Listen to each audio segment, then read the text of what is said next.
back to Karting de Fun here in Marienborg. I've sat down, finally, for today. We've got the pre-finals and the finals awaiting for us. That means we're still at the same track, and let's take a look at that track. So, we're still in Marienborg at Karting de Fun International Raceway. Track hasn't changed since we drove on it about an hour ago. And thus, all of this looking the same. We had, once again, 4 amazing qualifying heats. Some drama in those qualifying heats too. A couple of drivers receiving 5 seconds or 3 second time penalties. Even a driver receiving a disqualification in the Max Senior race. That was Lado Kukianidze, who received a disqualification for causing a collision. That's that though. Let's take a look at the track. Marienborg, of course, where this track is located in the heart of Marienborg. In the beautiful hillside here. Clockwise circuit with a track distance of 1.3 kilometers and a total of 14 corners on this track. And, well, like I said earlier, I do mention 12 all the time because those are the corners that the stewards use. So, for a reference, that's the easiest to use. But 14 corners, I do agree with the track map we are showing at the moment. Turn 1, of course, a long right-hander. One of your best overtaking opportunities into turn 2. Also, a great spot for overtaking. And, of course, that Mickey Mouse section between 8, 9, and 10. Drivers are lining up. First up, after today, or after the lunch break, are the minis and the mini rookies.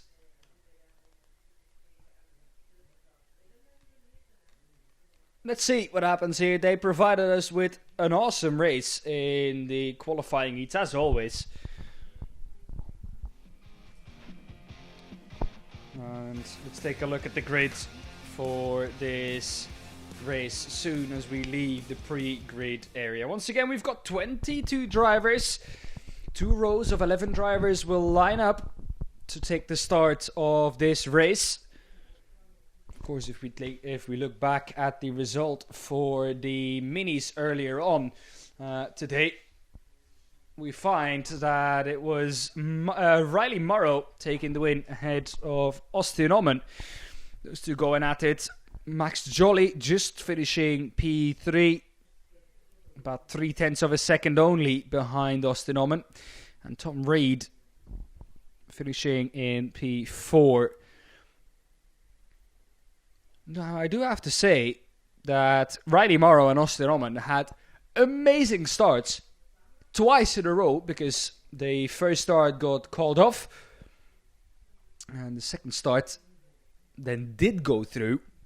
But Riley Morrow and Austin Oman had amazing starts in both of that, and that's kind of what set them up for the eventual victory they had. Mick Klinkers from the Netherlands also one to watch out for. He found himself in 5th, but was very close to Tom Reed across the line. 2.5 of a second only. And he's been showing improvements really throughout the whole weekend.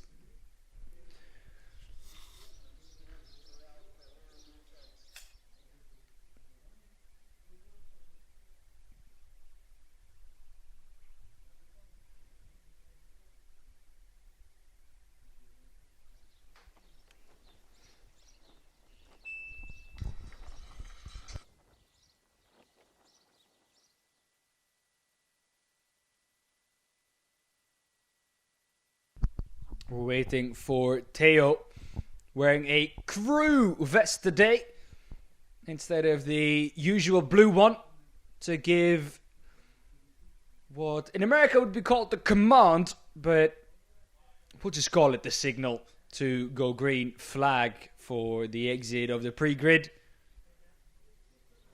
There you go. You could see him tell it to everyone else on the set as well. green, green, green on the pit exit.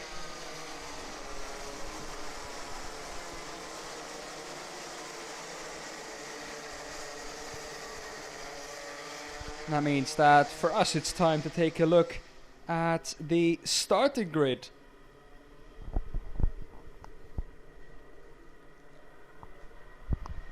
It is Riley Morrow starting from the pole position ahead of Austin Omen and Max Jolly in third, Tom Reed in fourth, Mick Klinkers in fifth, Harry Ratcliffe in sixth, Jensen Walker seventh, Leo Livings in eighth. Fifth row of the grid, Matthias Verreken and Conrad Doyle. Sixth row of the grid is Mikkel Gottschalk and Tristan Abels. Seventh row of the grid, Dejan Habets and Lian Herbots. Eighth row of the grid, Arlo Gamble and Tren van Melik. Ninth row of the grid, Ryan Rampadarit and Malte Holm. 10th row of the grid is Kian Hai and Philip Massard. 11th row of the grid, Milo de Kousmaker and Jonathan Ottesen. After a difficult race in the qualifying heat for Jonathan Ottesen, he will look to at least gain a couple of positions back. Started, I think, 13th in the qualifying heat, but finished all the way down on P22. So he'll be one to watch out for. Coming back through this field, he for sure has got the speed. And this race, once again, a little longer than the qualifying heat, wasn't just like yesterday. All pre-finals will be 10 minutes plus 1 lap.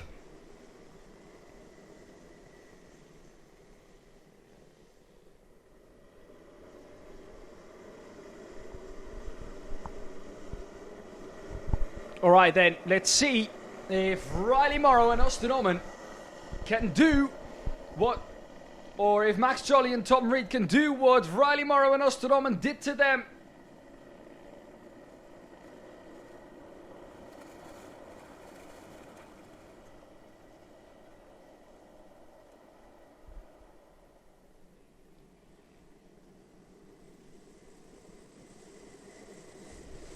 Alright, here we go then. Coming to the 5 red lights. As soon as they're out, we are underway in racing. Drivers told to slow down. They do so nicely. As soon as the lights go out, we will go racing. And it's not. The lights have not gone out. That means this is another formation lap. That looked quite a tidy start for me.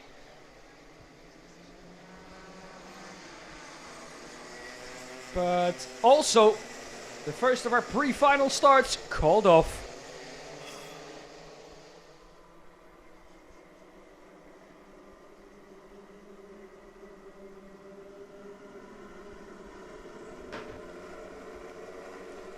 Means we're gonna have to do it all over again.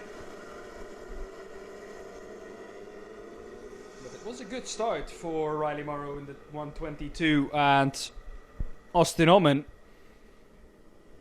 in the 121. Through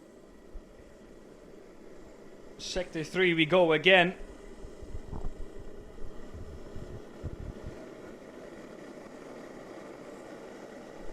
And let's see. Ooh, driver's already bumping. Watch out for your front fairing. Couple of drivers weaving. It was Max Jolly, I think, in the 116. They're all pushing each other through. If one of the other breaks, you're getting a front fairing. That's it for you. But, once again, coming to the green flag.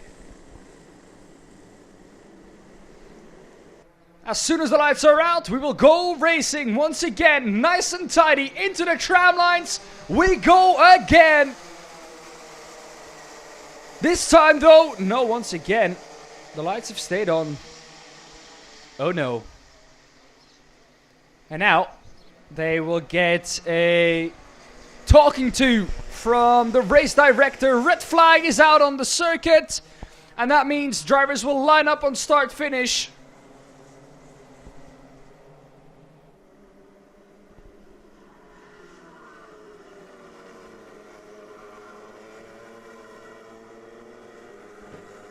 And thus, we'll await the start of pre-final number 1 of the day.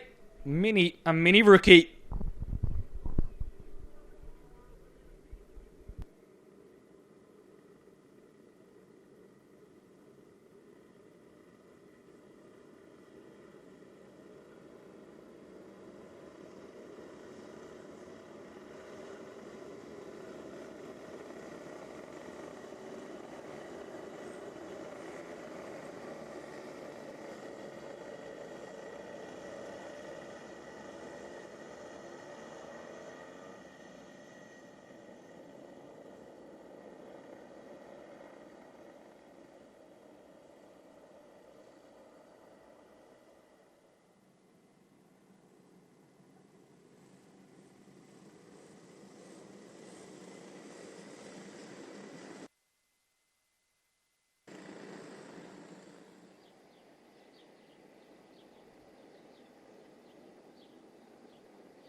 There we go. Both Riley Morrow and Austin Oman getting a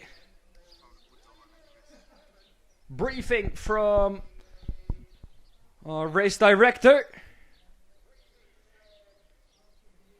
telling them not to go before the four red lights go out.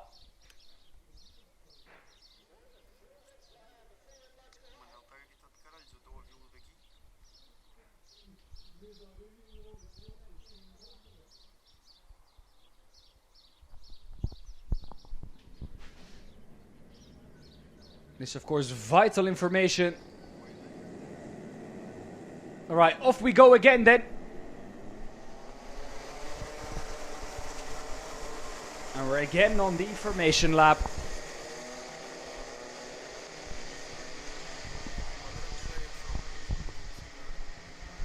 As our race director climbs back into his gantry.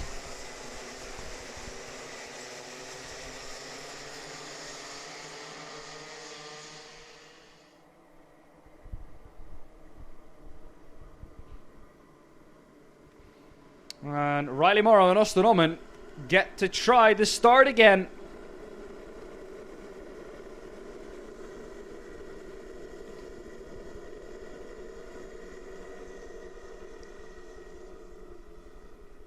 Tires will have cooled down while we were standing still. We haven't really got the chance to warm them up properly either anymore. So drivers will be starting with colder tires than what they're used to here. Let's see if that's going to have any effect on our race start.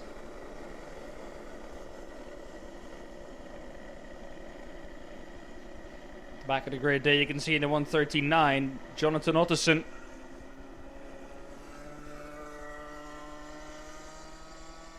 He'll be looking to climb as many places as he can. But as we get out of the final corner on the track, let's get it right this time, shall we? Let's calm it down. And we do go racing this time, don't we? Yes, we do. Drivers have got it right this time. Out of the tram lines quite early is the 110 of Tom Reed. Has to watch out. There isn't the penalty for that. Looked all just about fine to me. Riley Morrow under attack already from Austin Oman. No, it's not Austin Oman. It's Max Jolie instead who finds his way past Austin Oman. And thus Riley Morrow now company from Max Jolie.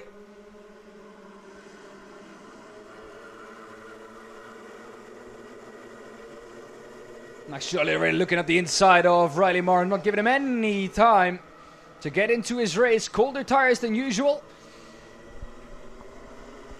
Will make a massive difference, it seems like. Tom Reed still in 4th.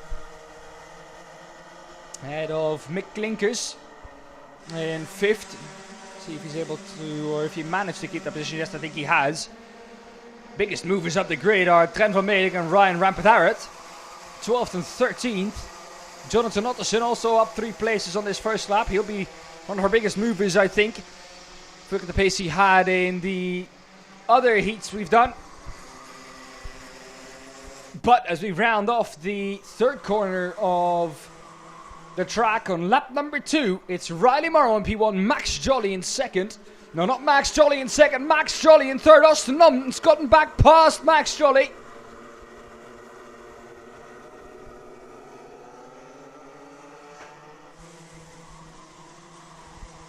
And thus the Sam Pollitt Racing 1-2 restored at the front of the field.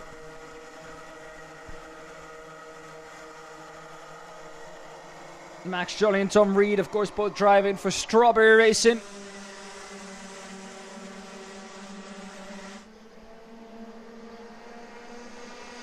As up the inside goes Austin Oman, looks up the inside, gets up the inside of Riley Morrow, change for the lead. First time someone else has led today, then Riley Morrow.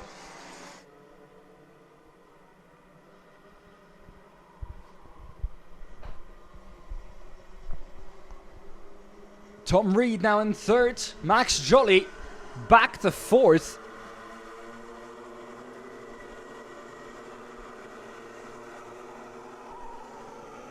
At least that's what the timing is telling me on the left-hand side of screen.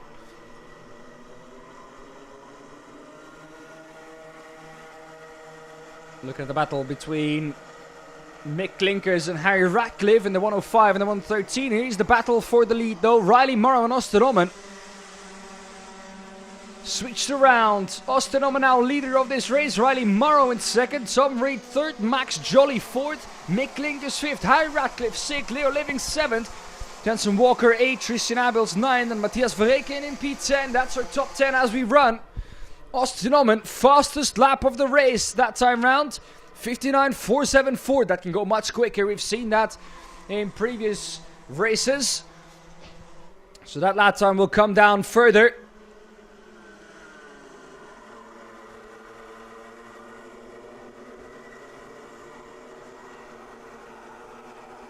But to me,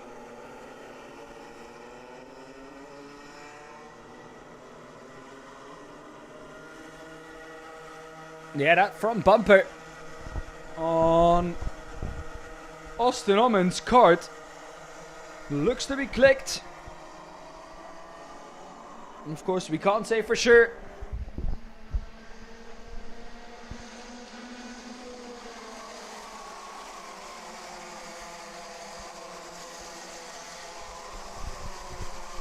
As Phil comes around to complete another lap, we have 5 minutes and 40 seconds left.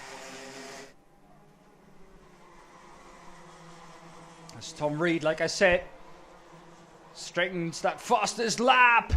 The 177 of Leo Livings, trying his luck up the inside of the 113 of Harry Ratcliffe. But that doesn't quite work out. Stays in 7th. Had a look though. Harry Ratcliffe knows he's there now. Knows he has zero room for errors. Mick Klinkers once again staying close to the battle for the lead.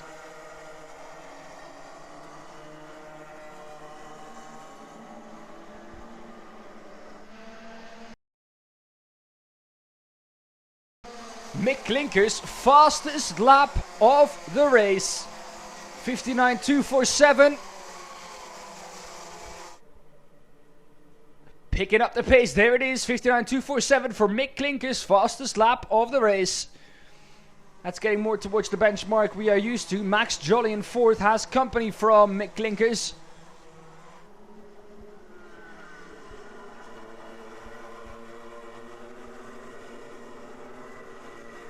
Austin Oman still in the lead of this race. Riley Morrow in 2nd, out of Tom Reed in 3rd, and Max Jolly 4th. This is the 125 of Jensen Walker, who's gotten ahead of Leo Livings on the last lap. And Harry Ratcliffe in the 113, also involved in that. As now, Tom Reed from 3rd has a look at P2. It's allowing Osternomen to create a nice little gap at the front.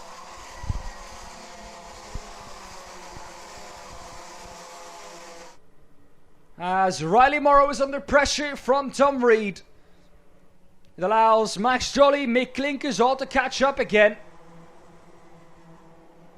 As those two are looking behind instead of forwards.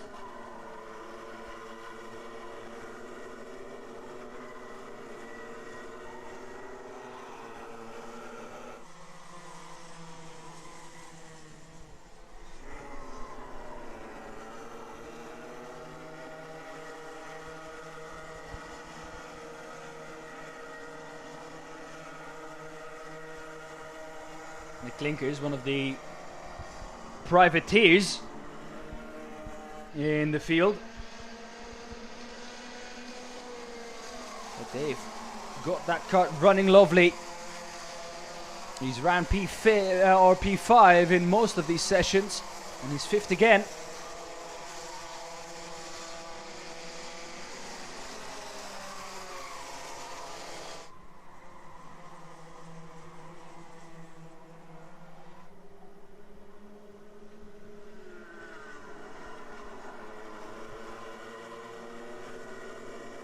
As the battle for second is heating up.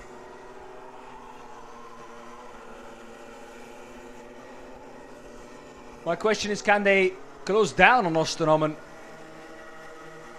Because Osternomen just seems to have been driving away for a bit now. Gap isn't getting much bigger than 0.6 of a second though, so that's positive at least for Riley Morrow and Tom Reed. The less positive thing for them is that there's only 2 minutes left in this race. Up the inside goes Tom Reed. Gets the move done, but back at him comes Riley Morrow into turn 2. Keeps the inside, pushes him out wide, and through he goes again. Max Jolly on the last tour sets the fastest lap of the race, 59.220. Stays in 4th though, Max Jolly. When's he going to go for a move here? How's he going to go for a move here? They're almost a tail.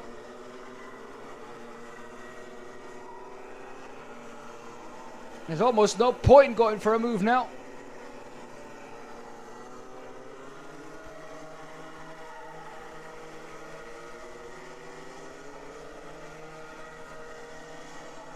But this is allowing Osternomen to get away further and further into the lead.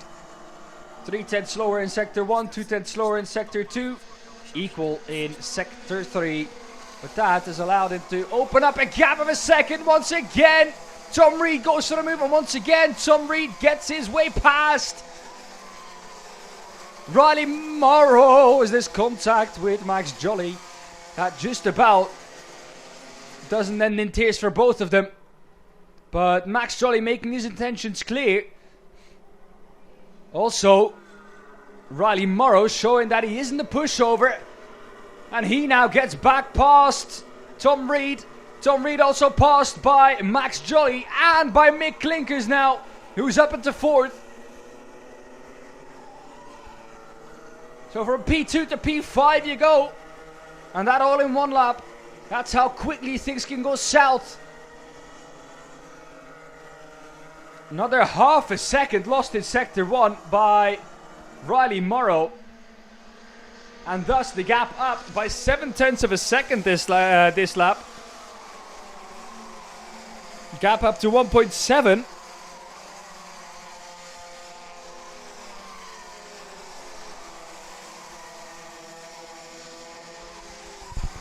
Would be interesting to see if we can get a camera over there in the weighbridge area. If there is a click bumper penalty for Osternomen, might well, as it stands, put him down to 9th. But let's hope for Osternomen, who's driving a perfect race so far, that is not the case. Would be a shame if that was the case, especially with the race he's having at the moment. We're looking at the 177 of Leo Livings ahead of Tristan Abels in the 109. No, that's the 125 he's overtaken. This time round, Jensen Walker.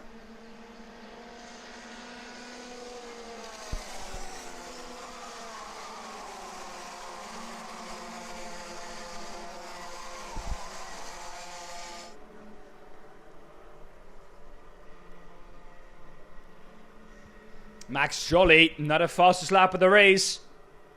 59.208.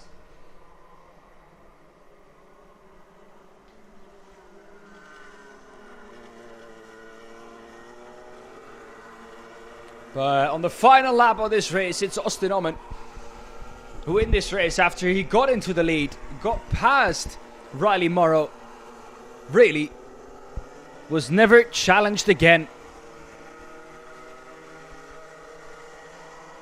And he's been increasing that lead ever since. And across the line he comes to take the win in pre-final number 1 of the day. It's a drag race to the line once again between Riley Morrow and Max Jolly. This time Riley Morrow comes out on top. Just under a 10th in it. Mick Klinkers in 4th, ahead of Tom Reed in 5th. But Austin Omen, an uncontested victory after he got into the lead. Take a bow. 12 laps completed in this race, Austin Omen.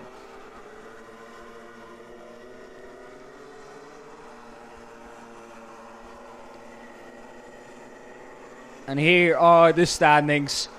Austin Omen ahead of Riley Morrow and then Max Jolly. Mick Klinkers 4th, Tom Reed 5th, Harry Ratcliffe 6th, Leo Living 7th, Jensen Walker in 8th, Tristan Abels 9th, Matthias Verreken 10th, Leon Edebots 9th. And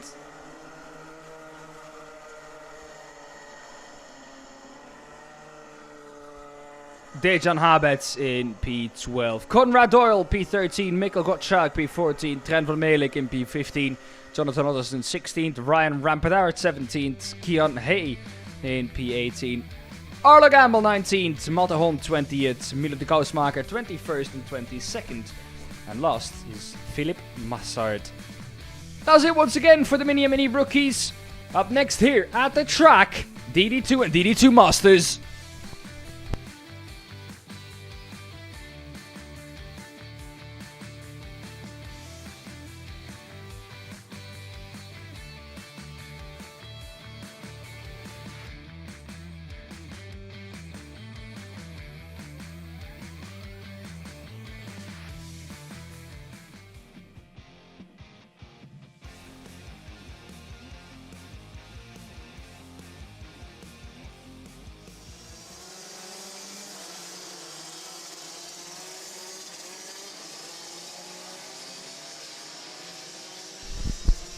Because of that delayed start, the DD2 and DD2 Masters are already out on the track.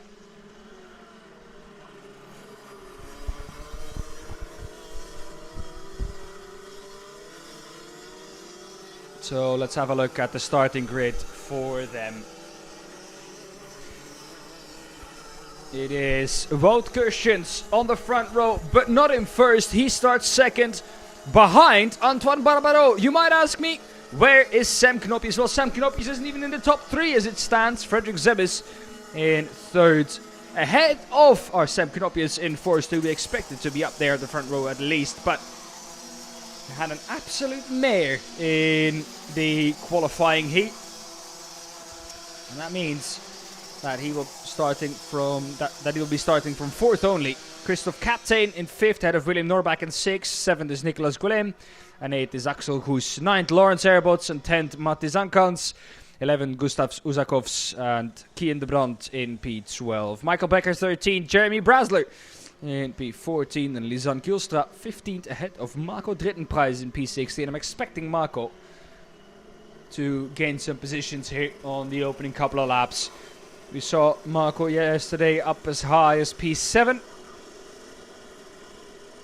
So let's see what he can do today. We're coming towards the end of the formation lap. DD2 and DD2 Masters have been very well behaved in their start so far. Let's hope that that is the case this time round again.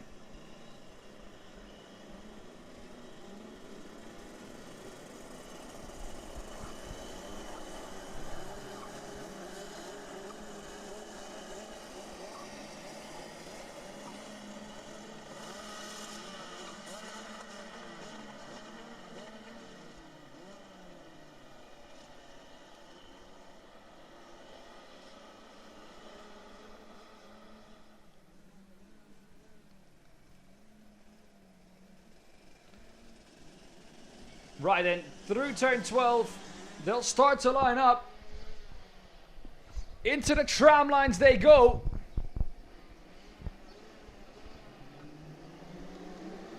As the refs rise, we get underway in green flag racing with the pre-final of DD2 and DD2 Masters.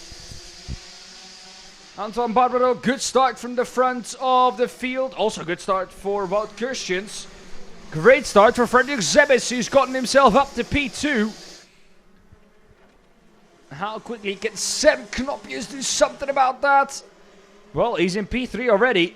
It's not a great start actually for Wout Kirstjens. Antoine Barbaro leading the way. The 4.68 of Wout Kirstjens back to P4 on the opening lap. But Seb Knopjes not getting any further than that for the moment at least. Very defensive line, the outside, the line of choice, and once again Seb Knopjes loses out, barges out of the way.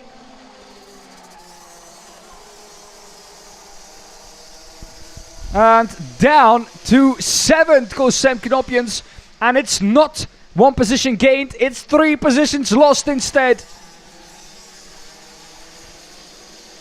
Antoine Barbaro, still the lead driver here by a second already. Wout Kirstjens in second, ahead of Frederik Zebis in third. Seb Knopjes might well lose out. He had the perfect weekend up until the last race. But if he finishes 7th again, his podium chances are in serious jeopardy. Antoine Barbaro has been second all the time behind Seb Knopjes. That's all he needed to do. If he can finish ahead of Seb Knopjes, and Seb Knopjes finishes off the podium in the final later today, Antoine Barbaro will go home today as the winner of the weekend.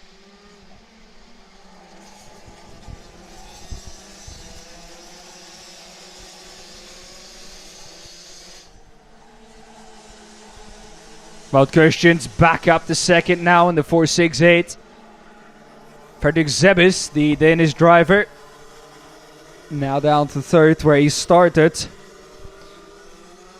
And then it's Nicolas Collem up 3 positions, the Belgian driver. And there we see Seb Knopjes. Seb Knopjes down in 6th at the start of this lap. And it looks like he stayed there too.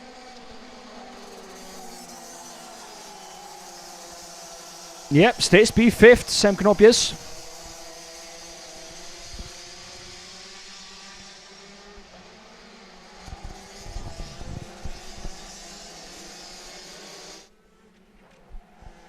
Fastest lap of the race set last time round by Seb Knopjes too. A 54.453.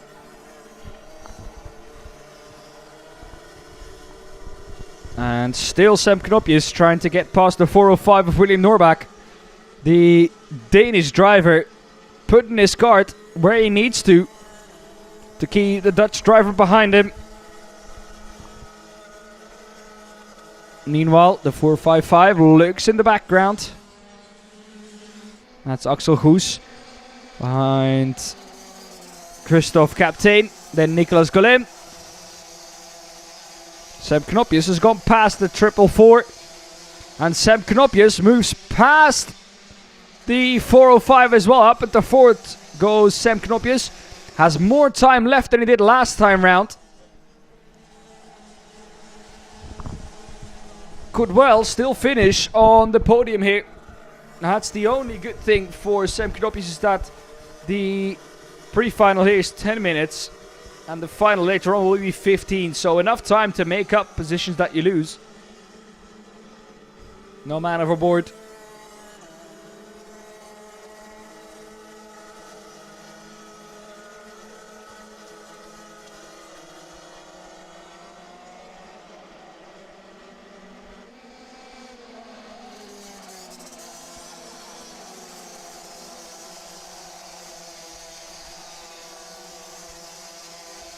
Antoine Barbaro at the front of the field, a 1.8 second gap.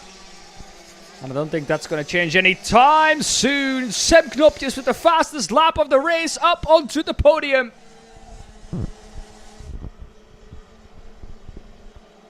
P3 for Seb Knopjes now.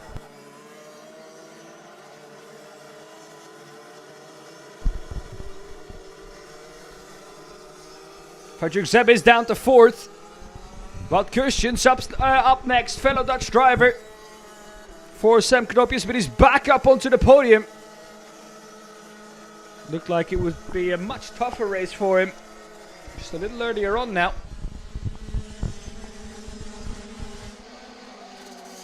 But up to 30 goes.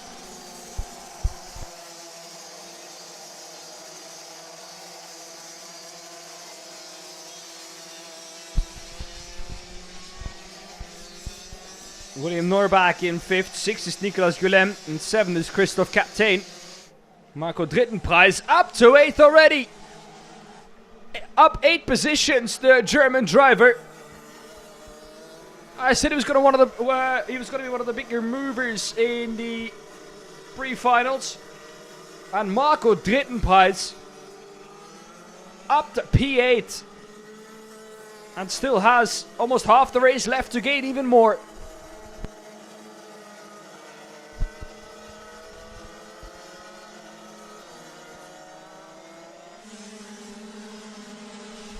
Meanwhile, Antoine Barbaro at the front of the field, extending his victory or his lead ever so slightly.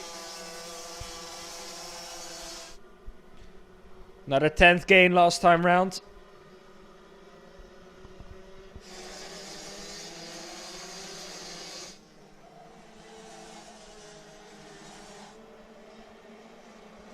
Because I think that was the 4.33 of Frederick Zebis going through on Wout Kirstjens.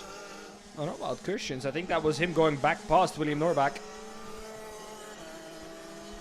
Or the two Danish drivers are driving with a almost identical livery. But that looked like to me it was Frederick Zebis going past William Norbach, and that indeed was the case. Seb Knopjes up at the 2nd. He's gotten past Wout Kirstjens. Gap at the front, 2.3 seconds across the line. Don't write Seb Knopjes off for this victory yet. Could be one of the best comebacks I've seen to date.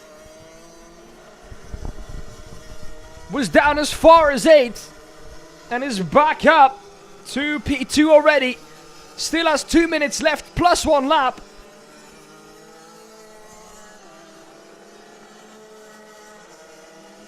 But Antoine Barbaro at the front of the field, opening up the gap slowly but surely.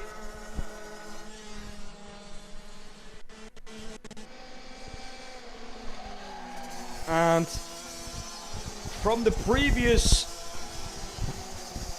races, we've also seen that the later it gets in the race, the later we get into the stints, Antoine Barbaro starts to find more and more speed compared to Seb Knopjes. And it gets more and more difficult for Seb to gain back on the Frenchman. So Wout Kirstjens down a position. William Norbach has gotten past Frederick Zebis. Two Danish drivers having a battle for P4. Here's the battle from between Christoph Kaptein and Lawrence Herbots. In front of that is the 444 of Nicolas Guillem. And then Frederick Zebis in 5th, who's down 2 now. Last time round, gap got bigger. Antoine Barbaro with a better lap time than Seb Knopjes. Oh, the inside. The 424. Marco Drittenpreis was up as high as 8th, is now down in 9th. And was looking to gain back that position. As Gustavs Usakovs finds himself in the pits.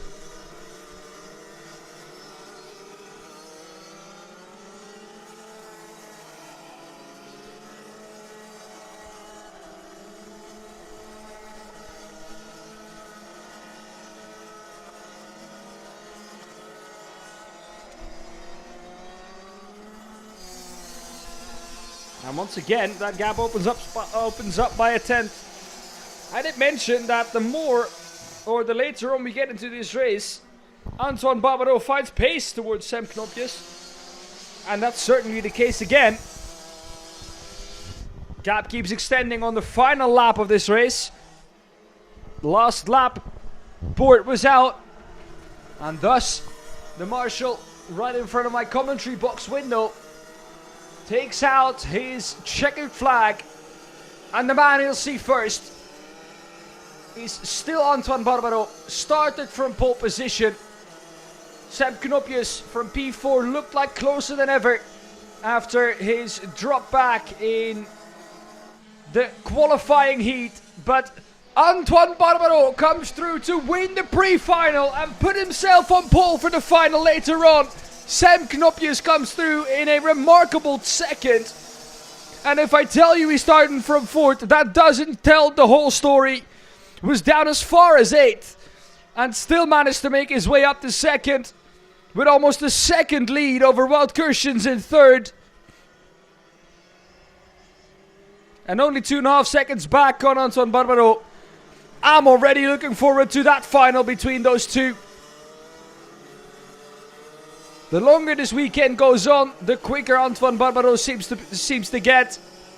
And here is the result. Antoine Barbaro wins ahead of Sam Knopjes in second, while Kershens in third, William Norbach fourth, Fredrik Zebes in fifth, Nicolas Golem in sixth, Christophe Kaptein in seventh, Lawrence Herbos eighth, Alex Koes ninth, 10th, Marco Drittenprijs 11th, Mattis Ankas 12th, Jeremy Brasla, Kian de Brandt in P13, Mikael Becker 14th, Lisan Kielstra in 15th, and Gustavs Uzakos, like I said, 4 laps down and was in the pits already. DNF for him. That's the grid set for the final later on today for DD2 and DD2 Masters. You're going to look at the highlights, and then after that, we get ready for the juniors.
Alright, the drivers are leaving the pre-grid, and you know what that means. It's time for the grid. And I can tell you that Jacob Ashcroft kept that pole position he set during qualifying, as we have a car going off at start-finish. He has resumed. It was the 2-2-3. That was, let me quickly look through my live timing. That was Justin Funk, the Belgian driver, having a spin on start-finish. He's been passed by the whole field. The question is, can he retake his position after he's been passed by the whole field? Was second to last anyway, so won't make that big of a difference.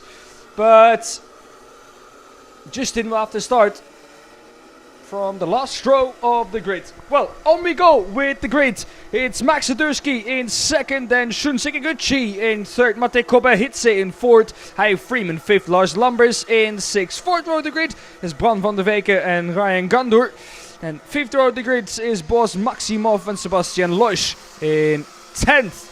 Alice Goodson in 11th, ahead of Vince van der Halen in P12. Lieke van Boekel in P13, ahead of Thomas Verheijen in P14. The 8th row of the grid is Ethan Griffiths and Jente Mone. 9th row of the grid, Isaac Barker and Louise Radcliffe. 10th row of the grid is Lionel Mengwe and Archie Lovat. Noah Barham in 21st, ahead of Liam Haug in 22nd. Koen Willems in P23 and Frederick Flood Engelbrechts in P24. Eric Brandsborg in 25th, ahead of Storm van Rossum in 26th. Mason Bjerring in P27, ahead of Ludwig Hansson in 28th. And Justin Funk, who had that spin at start-finish. We just about got that on camera. And we'll start from P29, ahead of Samir Paul in 30th. Those positions might have switched if Justin Funk was not allowed to retake his position since he was passed by the whole field. I don't think it will be too much of a problem though. He started at the back of his line anyways.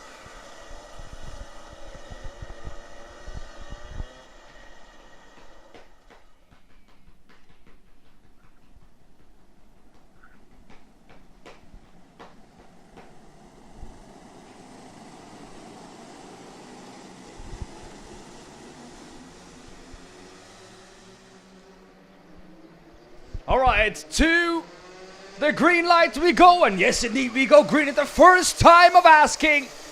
Into turn 1 goes Jacob Ashcroft, stays ahead of the 258 of Shun Sekiguchi, I think has gotten up to second place. Max Sadurski, not the start he was hoping for. Ready having to defend, it's the 277 of Harry Freeman who's up there as well. Oh, as we have a couple of drivers off. The 208 involved in that, the 286 also stricken on the opposite end of start finish. There he is, the 286. 286 is Lieke van Boekel.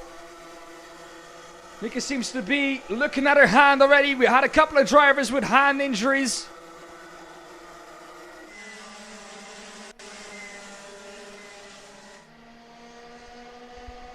And Lieke looks worse off.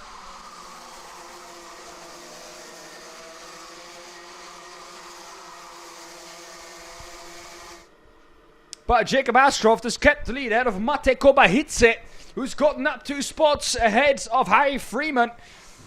Shun Sekiguchi in 4th, ahead of Max Sadurski in 5th. Lars Lambers in 6th, ahead of Bran van der Weken in 7th.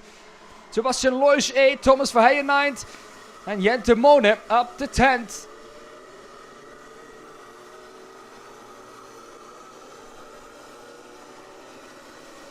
Mate Kobe-Hitze in 2nd, lifting the left rear tire.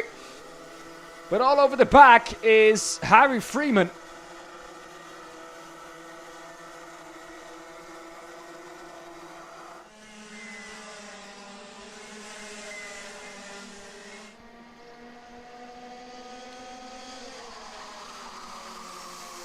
Now quite a bit of a gap between P10 and P11. 1.2 seconds is that gap.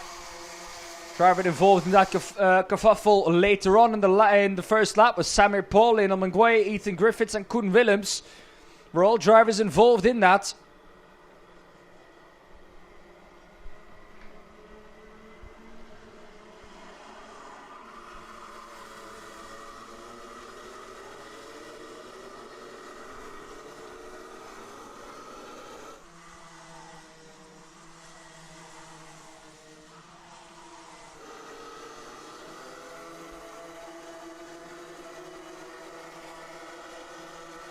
By Jacob Ashcroft keeping the lead ahead of Mate Kobe-Hitze. Through we go once again.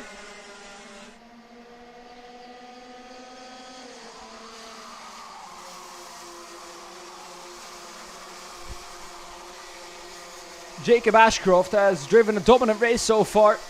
Not really been challenged except from that moment at the start.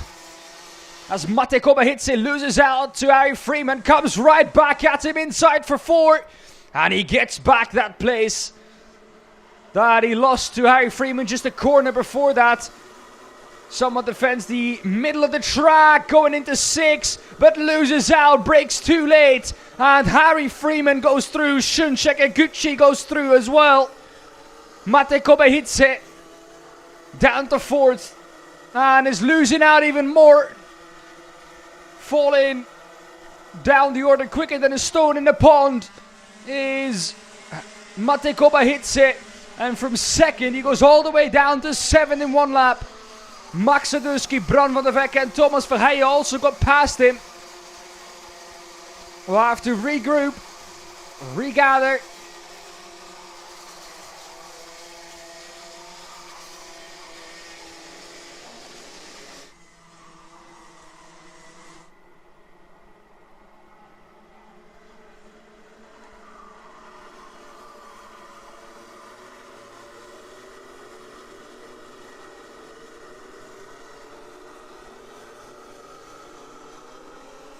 Mate Koba hits it with a lot of work to do now.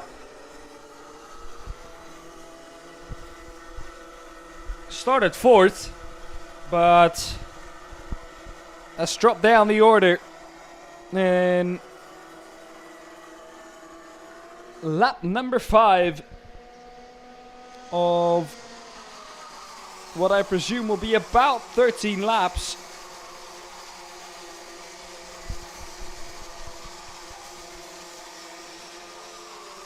And thus, the 277 of Harry Freeman up to 2nd. Chasing him down is Shunshik Eguchi. Jacob Ashcroft in 1st. And then Max Sadurski in 4th. Ahead of Bran van der Vekke in 5th. Thomas Verheijen in 6th. Mate Koba hits is still in 7th. Regathering himself. Regroup.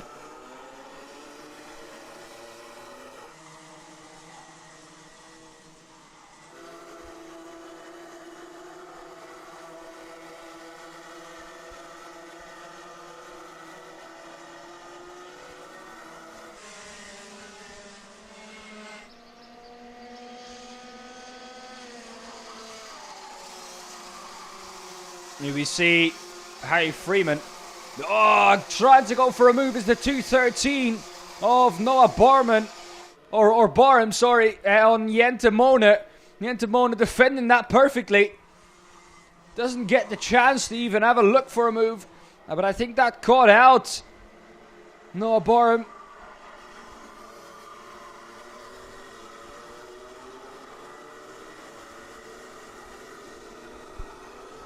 Still the battle for 2nd place. Shunshik Eguchi, Harry Freeman. Max Sadurski has put himself in there. And through goes Max Sadurski, Shunshik Eguchi. Down to 4th. It was a moment of contact though. Well, the stewards look at that. Didn't look like the biggest of contacts. Looked like quite a dramatic reaction from Shunshik Eguchi to what was quite light contact between Max Sadurski and Shunshik Eguchi.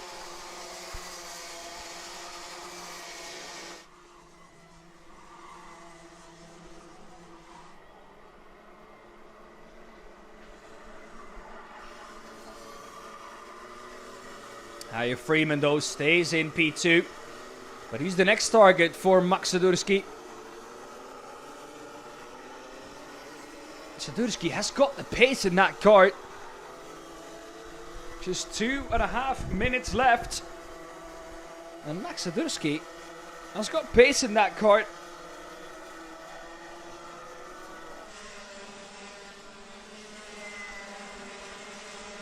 Come through to complete another lap. 1.3 seconds is the gap at the front for Jacob Ashcroft.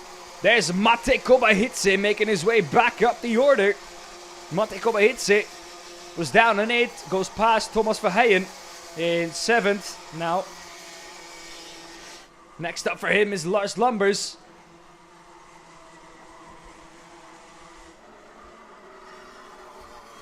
He's already all over the back of him.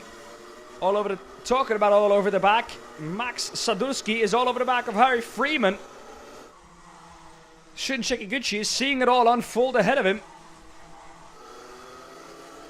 Oh, through goes Max Odurska and Harry Freeman.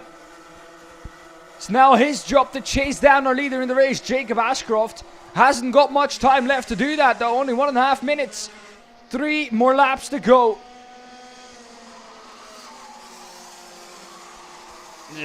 Defensive reaction from Max Odurski. Gets back past him though, and that allows Shun Sekiguchi to get past Harry Freeman as well. He will keep the inside line, and Harry Freeman down to 4th. Mate Kobaitse, fastest lap of the race, 55.7 last time round. Showing that the pace is for sure there. There's always something that seems to happen to Mate Kobaitse, which puts him down the order, and then he leaves himself with too much to do. But the ultimate pace is there. He's proven that time and time again.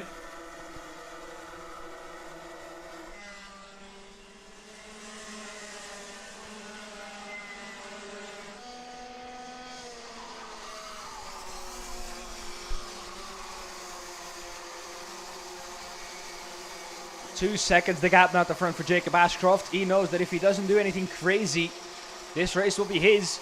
The battle is for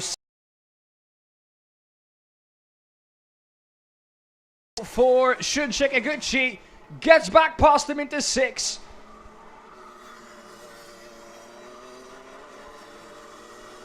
Shun Sekiguchi getting the bump from Freeman. Oh, getting pushed off the track by Freeman. No space left. Hard racing out there. And that's Shun Sekiguchi down to 4th. Harry Freeman up to 3rd. And Mate Kobaitse is back in this too. Up to 6th he is.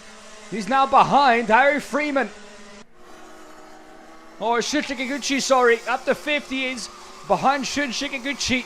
Harry Freeman up at the 3rd, obviously.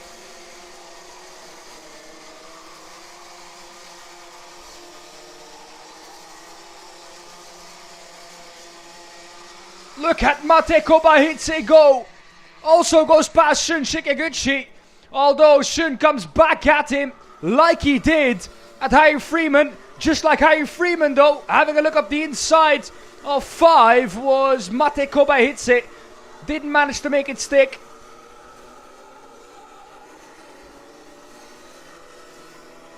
But Mate Kobaitse, the pace is there. He's just giving himself too much to do, son. Time and time again, he's proven the pace is there. With fastest laps of the race. He's got the fastest lap of the race by 0.2 of a second.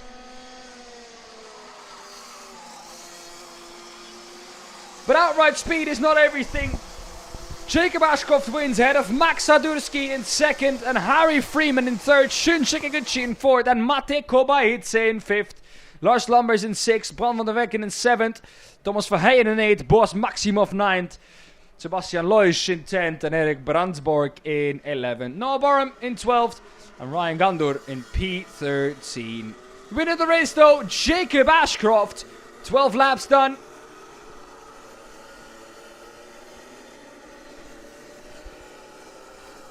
And here is the result. I'll continue where I left off. P14 is Fredrik Flat Engebretts and Mason Bjerring in P15. Alex Goodson in 16th, Jente Mone in 17th, Rachel Lovett in 18th, Louis Radcliffe in 19th, Ludwig Hansson in P20, Liam Haug in 21st, Isaac Barker 22nd, Justin Funk 23rd. After that spin on start-finish, even before he went past start-finish out of the pre-grid, he manages to make his way up to 23rd. Lena Mungui in P24, Koen Willems in P25 and Samir Paul in 26th, our last finisher. Non-finishers are Ethan Griffiths, Vince van der Halen, Lieke van Boekel and Storm van Ulsum. That was it once again for the Junior Max. Up next is Senior Max.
you were looking at the winner of the qualifying heat and the driver on pole position for that qualifying heat too, Davian Roest.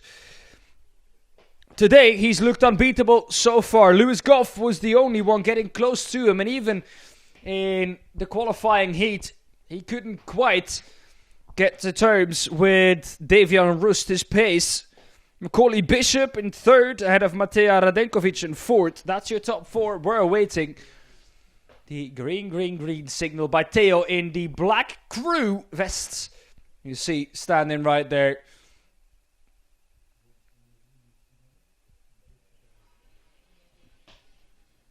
Theo holding the fence, or the fence holding Theo. Either way, they will both not fall over. That's for sure. Green flag is in the air.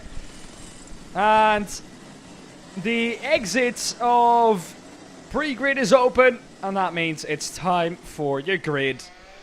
Starting from pole position is Davian Roest ahead of Lewis Goff in second place. Macaulay Bishop in P3 ahead of Matej Radenkovic in fourth. Cas Boshuis in fifth ahead of Cameron Nelson in sixth. Ties van Wijk in seventh ahead of Bastian Mesnil in 8th, Jort van Wijk in 9th, Ollie Wise in 10th, and Tino Sidler 11th, head of Charlie Smith in P12. 7th row of the grid, Virgin Bourguignon and Olivier Jonkers. 8th row of the grid, Tom Longlois and Sascha Een. 9th row of the grid, Christopher Holst and Sverre Ubben. 10th row of the grid is Knut Nielsen and Sebastian Koch. 21st on the grid is Lloyd Hare. 22nd is Rijn van der Meer. 23rd, William Pemble and Tino Potier in P24.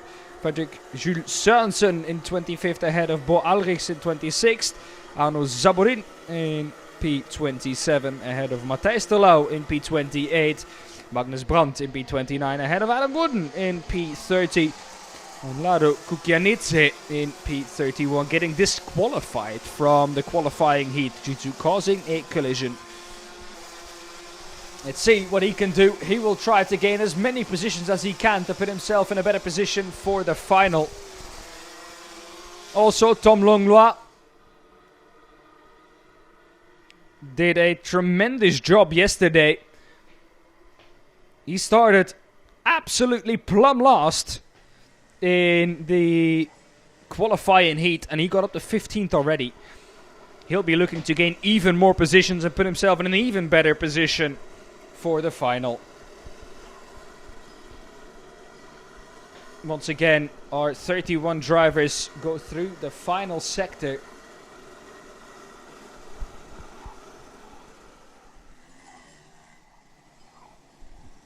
And they'll be lining up side by side, 15 rows of, or 2 rows of 15 drivers. And then Lado Kukianidze lining up on the longest line at the back of the field.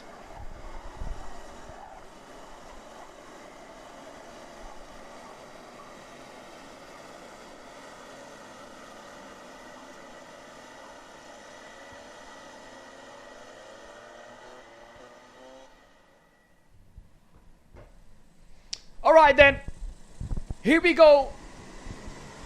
Let's do it at the first time of asking then, shall we? Into the tram lines. We were all in the tram lines, but the lights have not gone out. And that's not for the first time for the seniors. The yellow flags are out. And the green and the yellow flag are out on the main marshal post on start finish. That means a aborted start. We're going to have to do all of that again.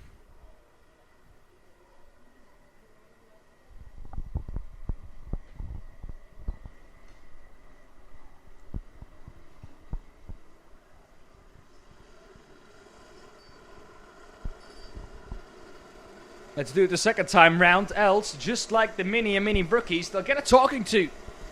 And I have a feeling that talking to won't be as nice as he was to the mini and mini rookies.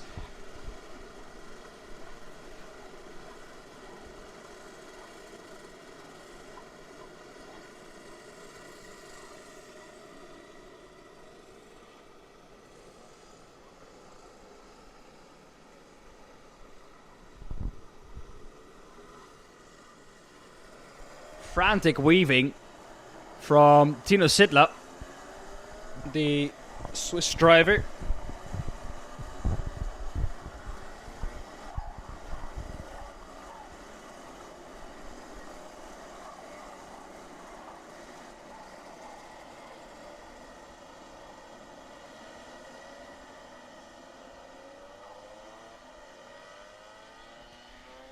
Alright, out of the second to last and 11th corner, they go to line up. Out of the 12th, we're all lined up. Davian Rust on the left-hand side. Lewis Goff on the right-hand side of screen. Can we go racing this time round? Yes, we can. Lights are out. We're underway and racing for the pre-final for the seniors. Davian Rust into turn 1. Keeping P1 as well going into turn 2. Got a little bit of a bump there from Macaulay Bishop, I think, is cutting up at the second head of Lewis Goff. Now in P3, Matej Radenkovic, then in fourth, Kas Boshuis, also making up some spots.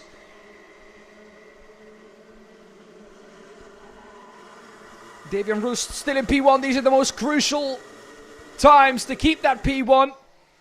Driving defensive lines as that is the 380. The 380 of Sebastian Koch going slowly. And now at the complete back of the field.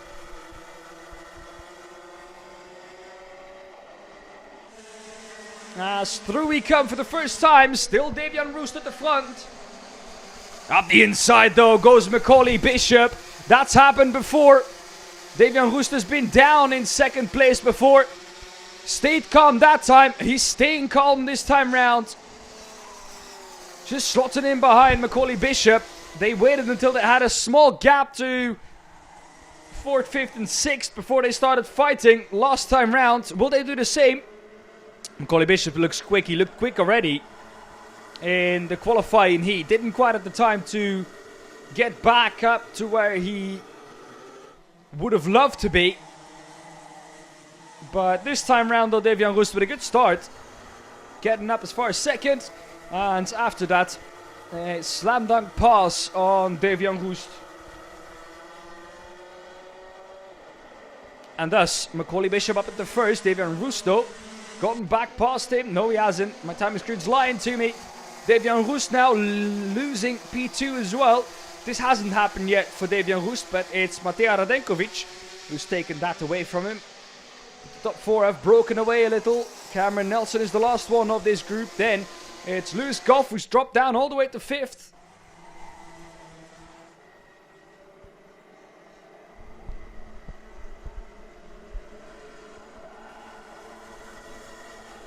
So, no drama.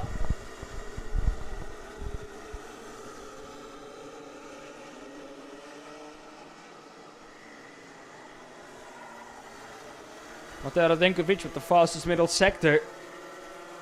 Davian Rust slacking a bit in sector number 1 on this lap.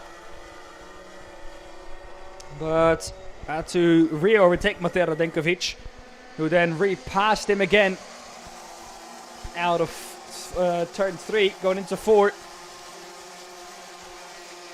So Davian Rust back down to 3rd place. Still only a 10th though behind Matej Radenkovic. Only 2.5 tenths behind the leader, Macaulay Bishop.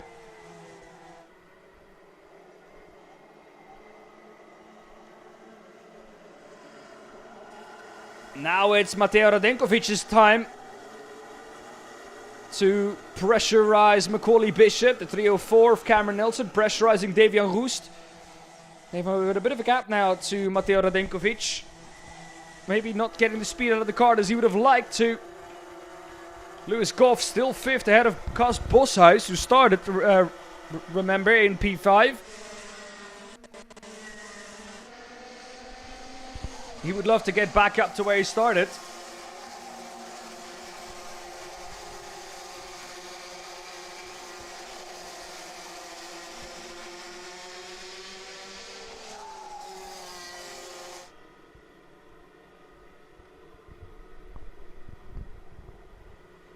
Tino Sidla up 3 positions. Tom Longlois up 8. He's in 7th. And we still have more than half of this race to go. And Tom Longlois has made up half of the places he has to make up already. If he can continue at this pace, he'll be at the front of the field before the final. Tito Sittler, 2 purple sectors. Middle purple sector gets taken away by Sverre Uben in 19th, who's lost 1 position. He was one of the other drivers I expected to gain instead of lose. Macaulay Bishop having to go defensive on Mateo Radenkovic. It's allowing Devian Roest and Cameron Nelson to stay nice and close to the 2.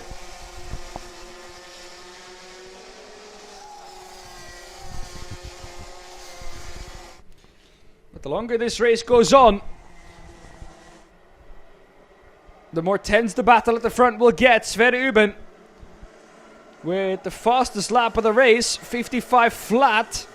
Not quite into the 54s yet. Charlie Smith with the purple first sector might well do so on this lap. Ollie Wise, purple middle sector. And a very quick one, 25.8, 2/10 quicker than anyone has set there.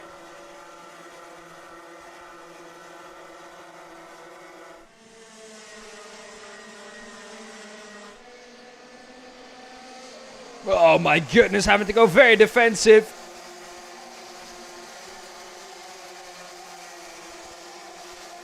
Leaving Mateo Radenkovic not even a chance to think about a move.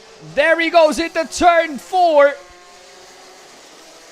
Or into turn 3, going into turn 4. He tries his luck.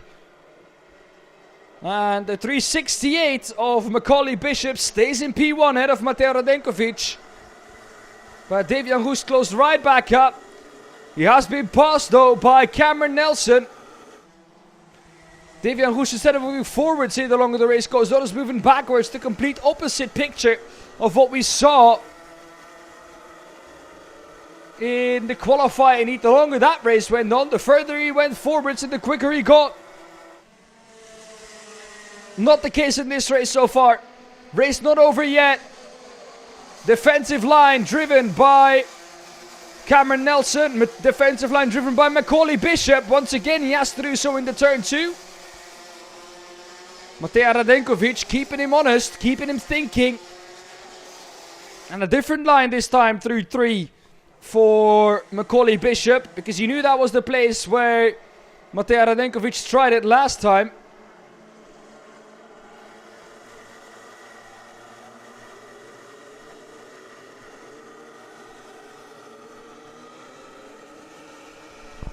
Cameron Nelson now the final driver on the podium.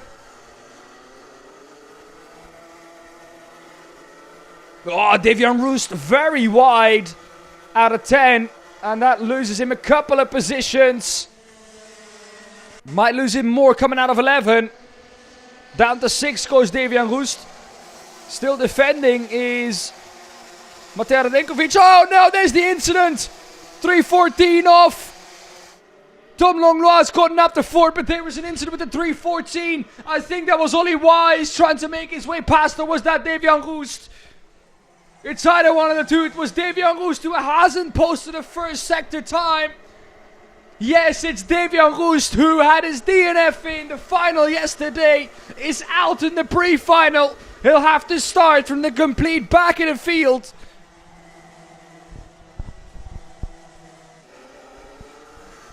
And from pole to DNF, Devian Roest out at the pre-final. Macaulay Bishop still in first though, 1:40 to go.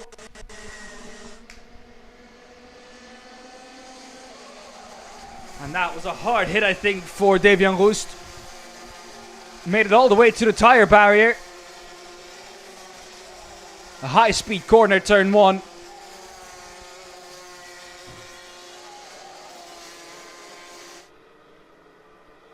The 319 out of Mateo Radenkovic in second. Tom Langlois is also in fourth. Don't forget that.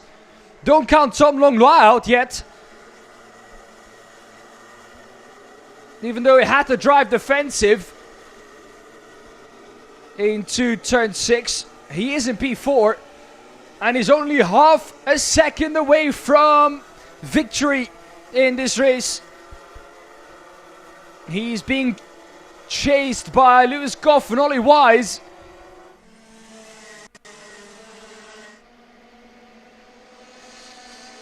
Here comes Matej Radenkovic on the outside. Gets shown the outside. Gets the cut back. No, he doesn't. Macaulay Bishop putting that card everywhere where he needs to keep the 399, the Belgian driver, behind him. But he can't keep him behind him for longer. There's the contact on the straight. We're going 3 wide into 4. This can't go right, can it? It does go right for Macaulay Bishop. Matej Radenkovic somehow still in second, and Cameron Nelson somehow still in third. Tom Langlois might well go walking with all of this. He's right behind Cameron Nelson now. And as both of them go wide, forces his way through, does Matej Radenkovic. Macaulay Bishop shut out of the way by Tom Langlois, who's now up into third. There's a bit of a gap though to Matej Radenkovic and Cameron Nelson. Gap 1.2 seconds to the lead. Gained the position but lost time.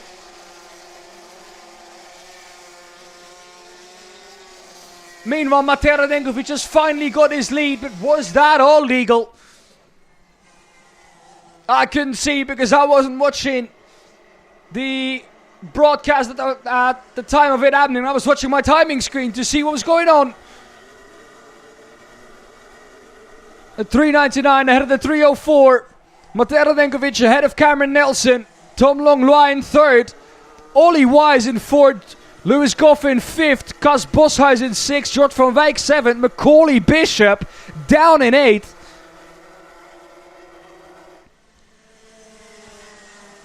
Added to the pairing yesterday. And it is Matej Radenkovic who wins. Cameron Nelson in second. Tom Langlois up 12 positions in the pre-final. Puts himself on the second row of the grid for the final later on. Ollie Wise in fourth, out of Lewis Goff in fifth. Cas Boshuis in P6. Charlie Smith in seventh, up 5 to the American driver. Jort van Wijk in P8, up 1 position. Knut Nielsen up 10 in P9. And Ties van Wijk rounding off the top 10. Then Ryan Bourguignon in 11, out of Macaulay Bishop in P12. Down 9 positions, Macaulay Bishop.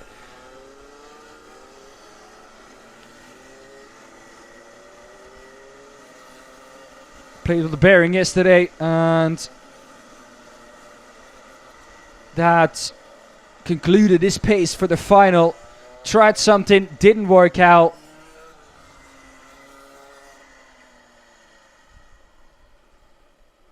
But this time round, it's the driving that leaves him short of a top 10.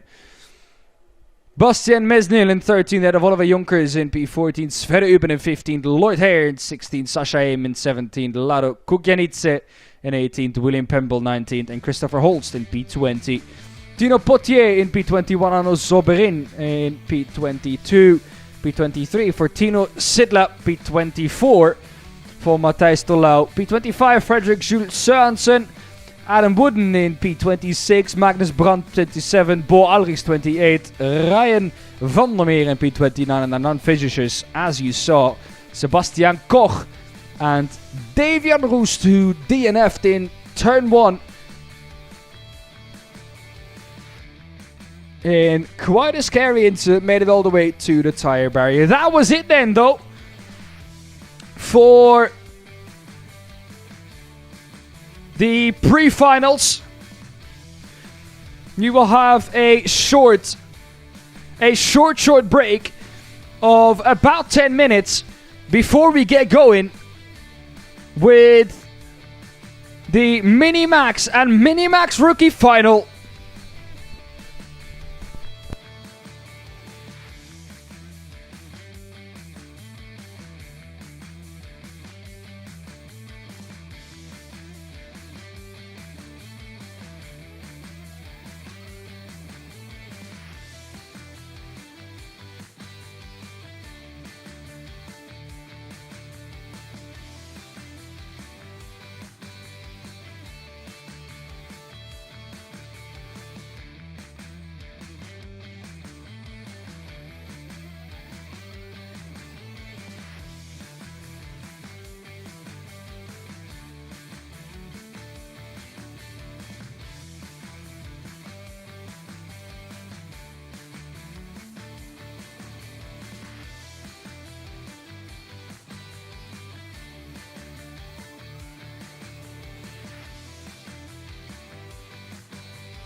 Why do you come here?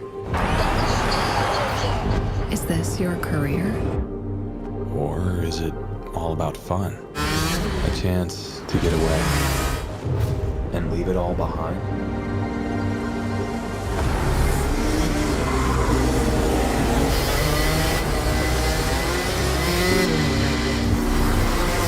Or do you chase your personal best?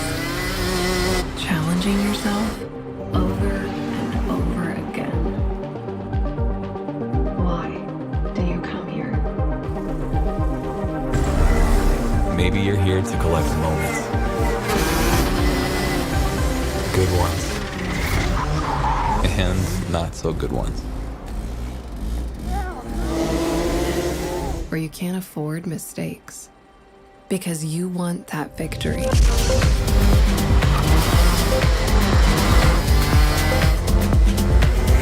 It's all about this one moment when the hard work finally pays off.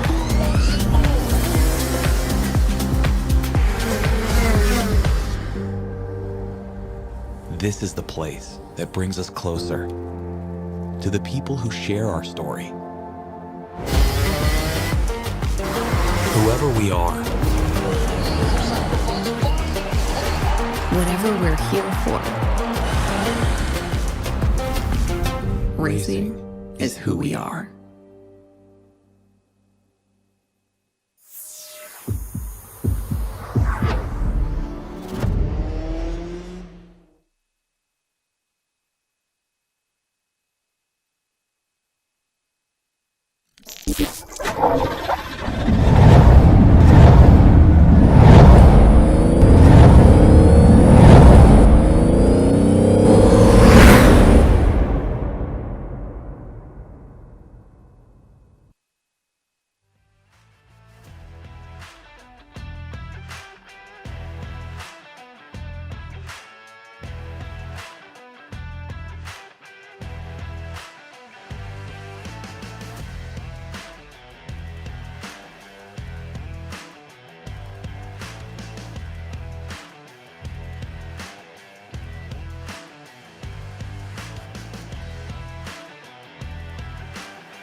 Alguém que receba a mensagem do Nuno e que me transmita porque está a chegar aqui só ruído.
Pepels não quer apresentar a grelha?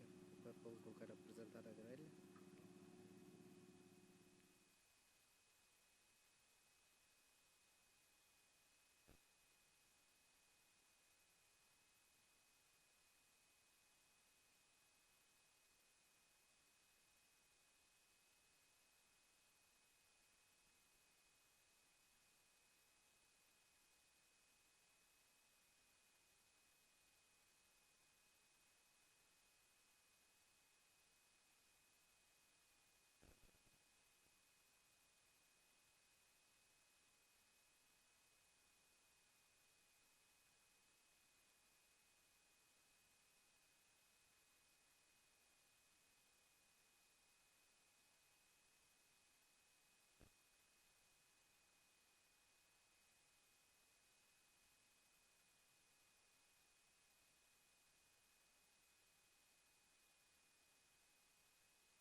Alright, let's get these final races underway, shall we?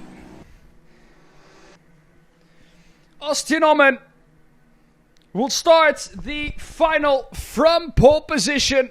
Riley Morrow will start in second, also on the front row. Both Sam Pollitt Racing machines that, well, today have been mighty. Max Jolly in third out of Mick Klinkers in fourth. Tom Reed in fifth out of Ray Ratcliffe in sixth. Leo Livings in seventh out of Jensen Walker in eighth. Ninth is Tristan Abels and 10th Matthias Verreke. 11th is Leon Herbots. 12th Dejan Habets. 13th Conrad Doyle and 14th Mikkel Gottschalk. Tren van Meelik in 15th ahead of Jonathan Ottersen. And Ryan Rampadaret in 17th ahead of Malte Holm. Kian High in 19th out of Arlo Gamble in 20th. And last row of the grid is Milo de Kousmaker and Philippe Massart.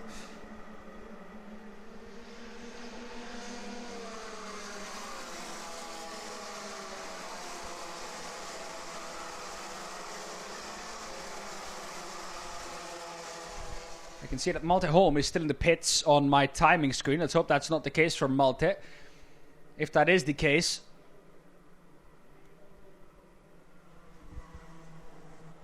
he will not get any further than the last place at the start, sadly. I don't think we have a camera on the pre-grid anymore.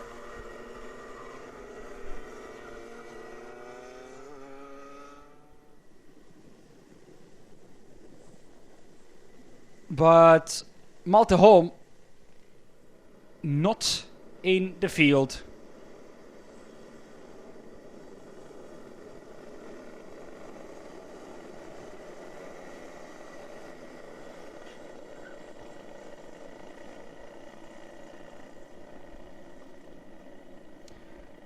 Alright then, here we go. 2 rows of 11. As we get ready to start the final for Mini and Mini Rookie.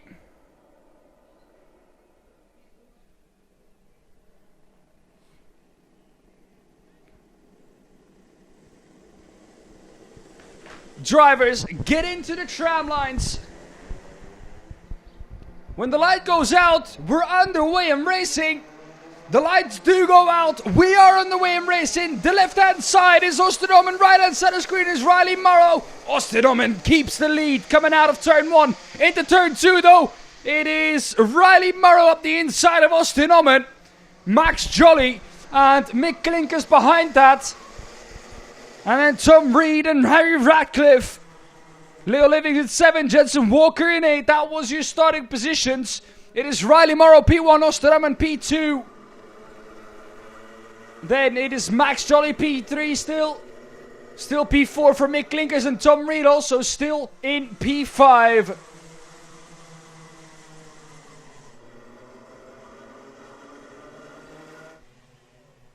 Oh, and there are some drivers that are stuck hitting the steering wheel in agony.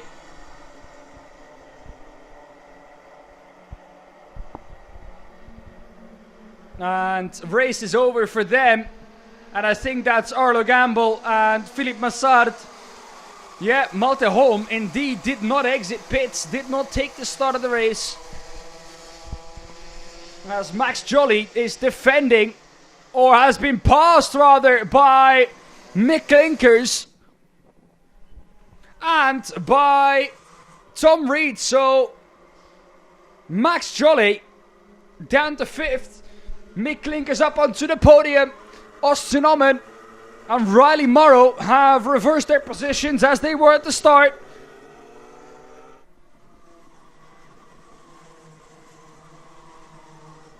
And Max Jolly down to 5th. Mick Klinkers now in 3rd. Tom Reed 4th. You look at the 1-2-5 of Jensen Walker. Jensen Walker now in 7th. In a battle with Leo Livings. Austin Oman, P1, Riley Morrow, P2, Mick Klinkers, P3, Tom Reed, P4, Max Jolly, P5. That's your top 5. Leo Livings, 6th. Jensen Walker, 7th. Harry Ratcliffe, 8th. Conrad Doral, 9th. And Matthias Verreken in P10. That is your top 10. Nobody running away with it so far. Riley Morrow and Austin Oman, though, have created themselves already a nice little gap towards Mick Klinkers in P3.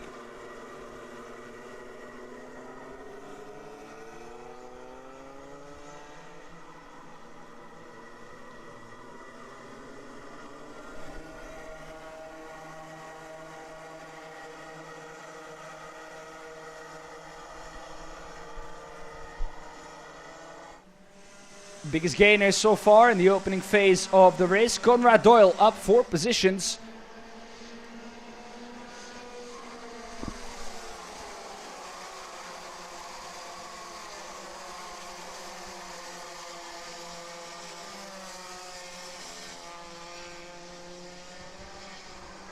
Tom Reed sets the fastest lap of the race at 59.612 or 613. And I can tell you that that will drop at least a further 4/10. Biggest lap of the race we've seen so far this weekend has been a 59 flat. As Tom Reed has gotten past Mick Klinkers. Max Jolly, though, hasn't yet. But now he does. Into turn 11. The exit of turn 11 is a prey for Max Jolly. Mick Klinkers from 3rd to 5th in 1 lap. Mick Klinkers from 3rd to 7th in 1 lap. As we've seen with many drivers that have been overtaken there. Being overtaken in turn 11 is the worst thing that can happen. Losing a handful of position.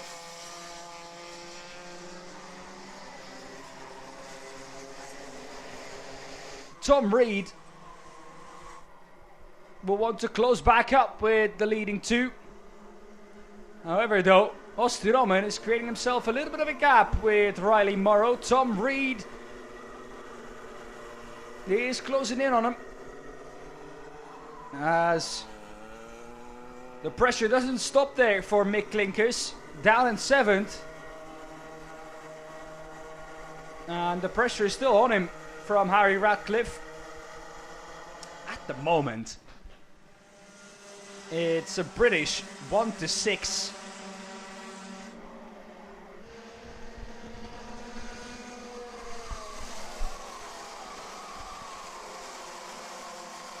Majestic drive from Austin Oman at the moment. Very well deserving of the victory here. But still has half a race to go.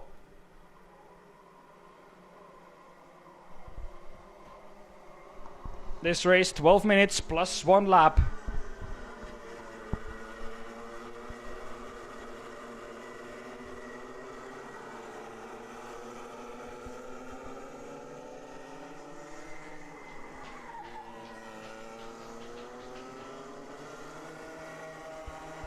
Riley Morrow, though, closing in on that gap again.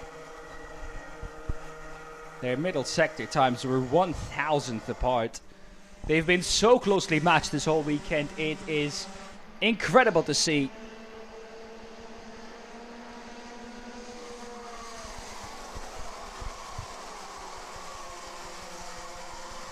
Riley Morrow second, Austin Oman in first, Tom Reed in third, Max Jolly still in fourth. But closing. Leo Livings now in fifth. Biggest gainer still Conrad Doyle up 4 in ninth.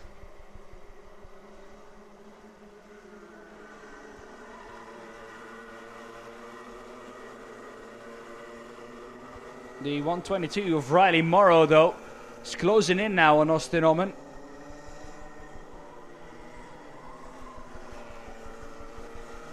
And is now really close to the back of him going into 11. Will he try a move there?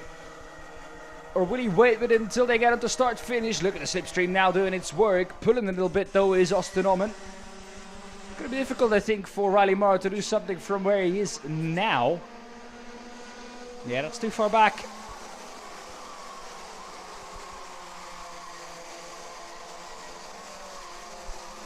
Into turn 2 they go. Oh, I think exiting a little wide there is Austin Oman. Does that allow Riley Morrow to get right back underneath his rear bumper?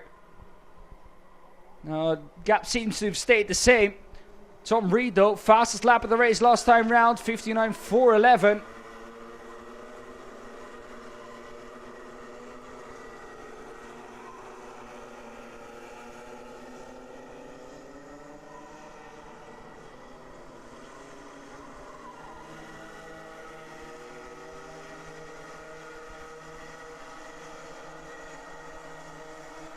Tom Reed is getting closer to that battle at the front.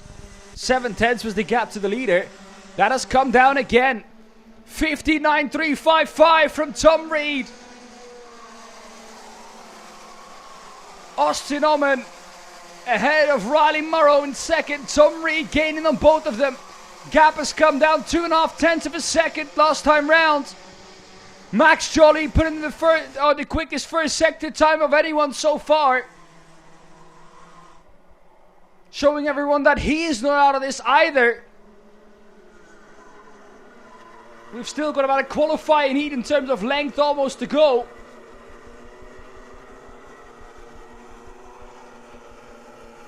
Might be a bit far-fetched that one, but hey, you know what I mean.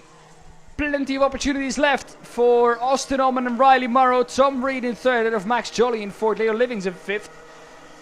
That's your top 5 as they run. Gaps are starting to form in the field now. Drivers are starting to drive their own pace. This is the battle though for fifth. Mick Klinkers behind Leo Livings. Will he go for a move? Yes, he will. There he is. Mick Klinkers at the inside of Leo Livings. And back up into the top 5.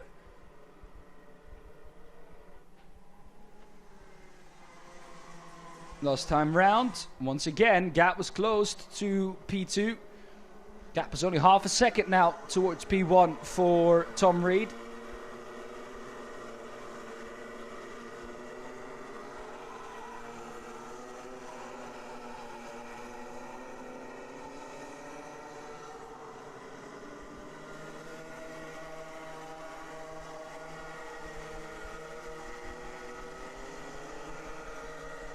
Max Jolly, even with that fastest first sector, not quicker than the leader, but only by about 1/10 of a second. Austin Oman though reacting to Tom Reed's pace, 59.306. You need 6 more thousands for that prediction that I said at the beginning of this race for that fastest lap to come down in the 59.2s again to be true.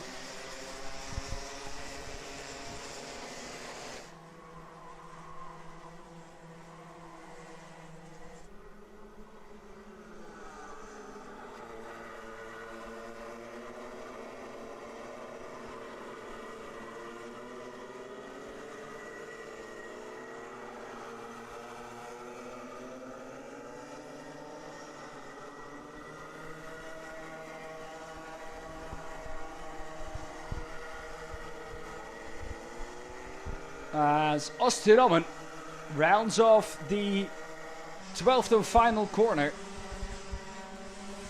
It's gonna be tight with how many laps they have left. I can basically only tell you next time round how many laps we have left. It's either 2 or 3.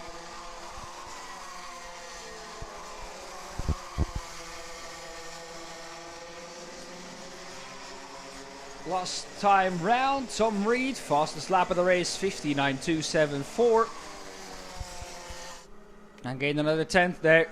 Gap is also still 5-6 tenths of a second towards P1.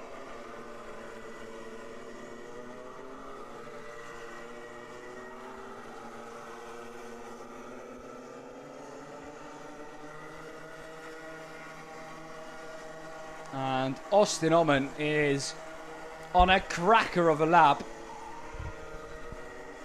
On a cracker of a lap. Personal improvement in Sector 1. Quickest in Sector 2. But will we have? Yes, we will. 2 more laps left now. So it was 3 laps in the end. Austin Oman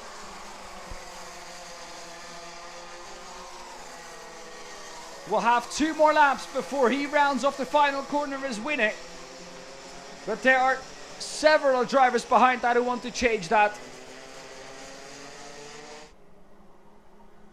First of all, obviously, the 122 of Riley Morrow, Tom Reed in the 110, and Max Jolly in the 116.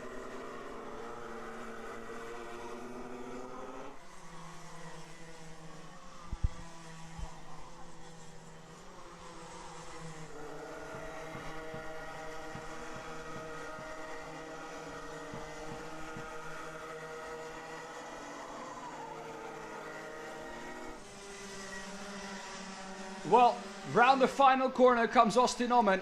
Final lap of the race being started by the young British driver.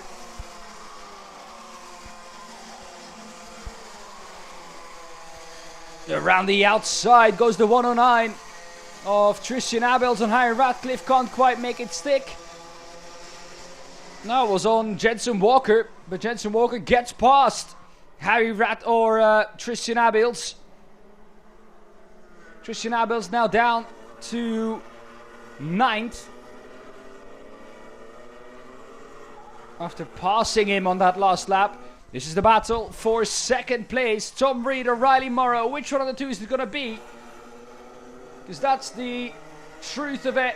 The truth of the matter is, it was only one driver who looked capable of winning this race from the beginning.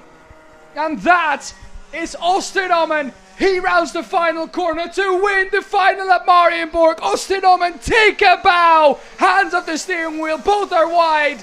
And he celebrates in style across the line. Austin Oman wins the final at Marienborg. Riley Morrow in second, ahead of Tom Reed in third. Max Jolly in fourth and Mick Klinkers in fifth. That is your top 5 across the finish line.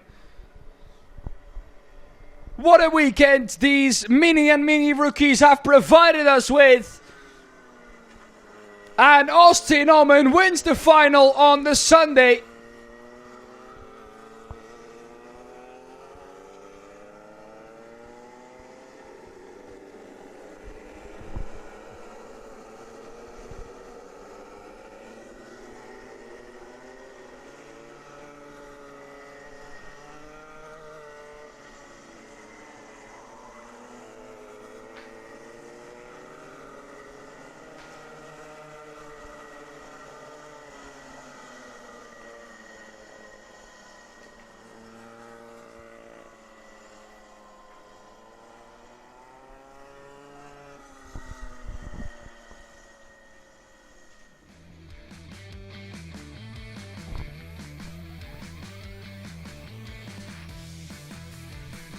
Well then, what an amazing race we've seen from the mini rookies. Let's walk through the result for them one final time. Austin Oman ahead of Riley Morrow, Tom Reed in third, Max Jolly fourth, Mick Klinkers in fifth, Leo Livings in sixth, Harry Ratcliffe 7, Jensen Walker 8, Tristan Abels 9th, Conrad Doyle 10th, Leon Herbots 11, Matthias Verreken in P12, Mikkel Gottschalk 13, Jonathan Ottersen 14th, Trent van Meelik 15th, Dejan Habert 16th, Ryan Rampedaert in 17th, Kian Hai in 18th, and Miro de Kousmaker in 19th. Non-finishers, Arlo Gamble, Philip Massart, and Malte Holm, who didn't even take the start.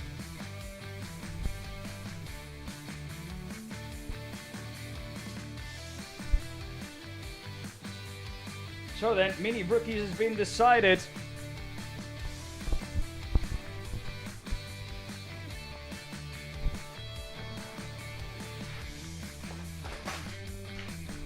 And I can tell you that with the result of yesterday's final,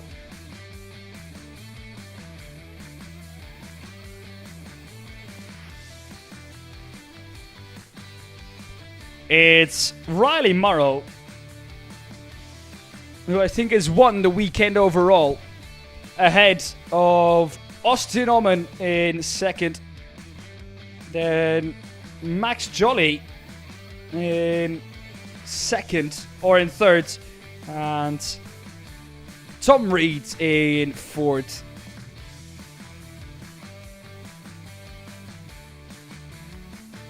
Nick Klinkers, I think, finds himself in fifth, and Harry Ratcliffe finds himself in sixth. Further than that, honestly, I have no clue. My math is not that great. So we'll have to wait until the podium ceremony later on the day.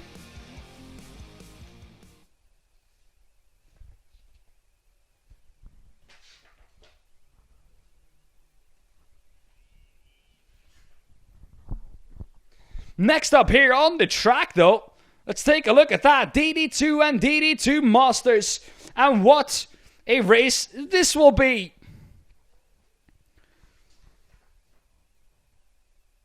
This race gonna be, well, mainly contested between two drivers.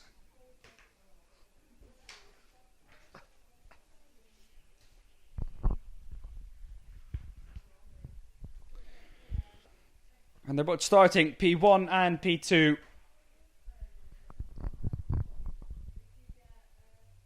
It's Barbaro and Knopjes who will fight it out in DD2 and DD2 Masters.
Alright then, here we go for the final of DD2 and DD2 Masters.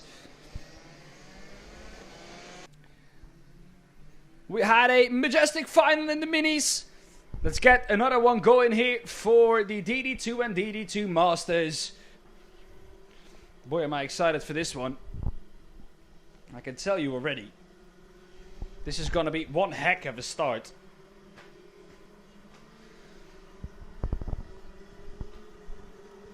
Between Antoine Barbaro and Sam Knopjens in second. Sam Knopjens, of course, had to come from 8th in the pre-final. He has 5 more minutes in this race to put things to sleep after this race.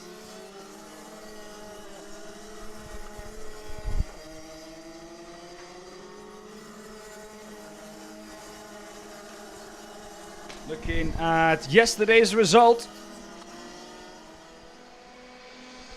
I can tell you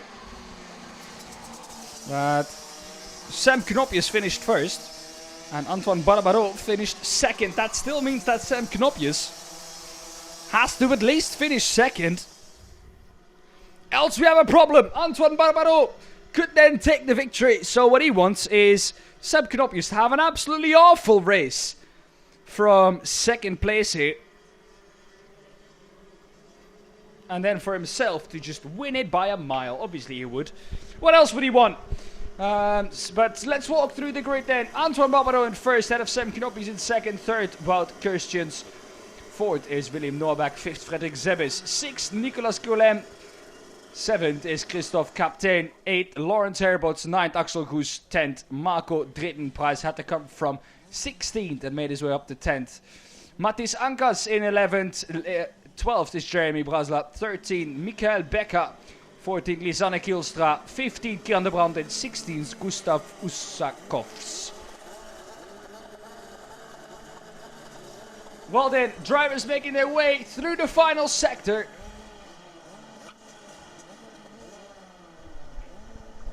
And hopefully, for the last time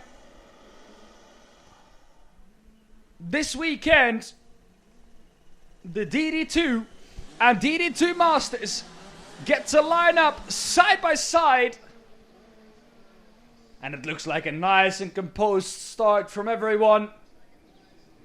Let's go out. We're underway and racing. It's a good start from Antoine Barbaro. It's a great jump off the lights. And up the inside goes Wout Kirstjens of Sam Knopjens. Sam Knopjens comes right back at him into turn 2 though. But that has opened up the gap nicely right to Antoine Barbaro, who could manage to cover the paces. We have some drama. The 455 seems to be involved in it. It's Axel Goes who's involved in it together with Christophe Captain. They both have posted the slowest first sector time. So the Frenchman and the Dutchman getting into a tangle. And for those two, race over already.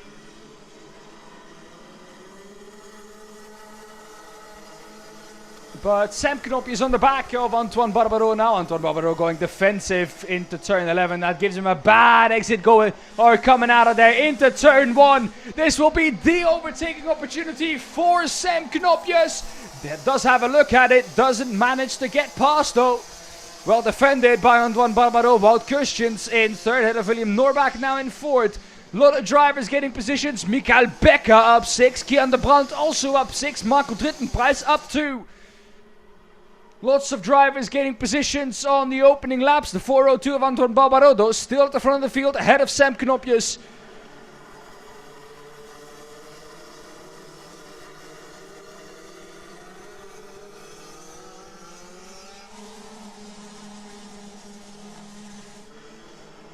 Oh, the inside having a look is Sam Knopjens trying to force the issue on Antoine Barbaro.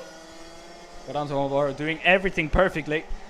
And I think the moment Antoine doesn't defend, Sam Knopjens will go for it. He doesn't defend this time round, and Sam Knopjens does go for it. Into turn 1, Sam Knopjens regains the lead. He hasn't had that lead ever since lap number 2 of qualifying heat this morning. But Sam Knopjes has found his way back to the lead. By far the most contested race we've had so far in the opening 2.5 minutes for DD2 and DD2 Masters. Look how close the top 6 still is. Could throw a blanket over 6 cards and you'd catch all of them. Now it's important for Antoine Barbaro to stay calm. Race is not over here. He can follow the pace from Seb Knopjes.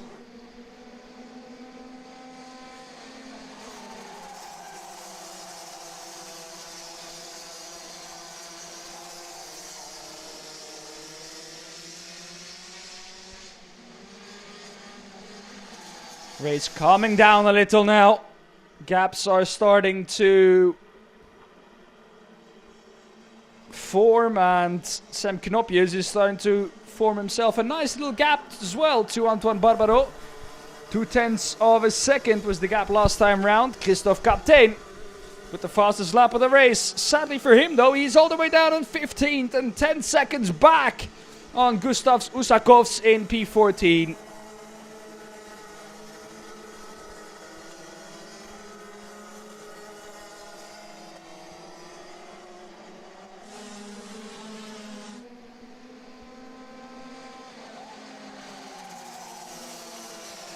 Up the inside, we see 2 cards go. That is Frederik Zebbes and Nicolas Guillem up the inside of William Norbach.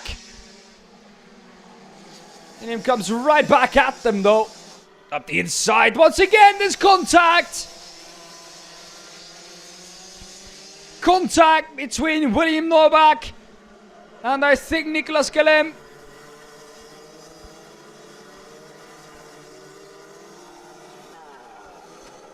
The 402 has gotten back past Sam Knopjes. Antoine Barbaro back up into the lead of the race. 5 minutes done. Sam Knopjes knows he's not going to get this one for free. It's not going to be a walk in the park like it has been for some of the races this weekend, especially yesterday. Today has been much more difficult for him. There are yellow flags out in the turn 6. Can't see exactly who's stricken. Oh, it looks like Lisanne Kielstra. Yes, she is. Back in the cart though.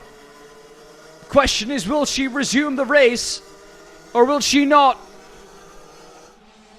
These at the front do not really care about that.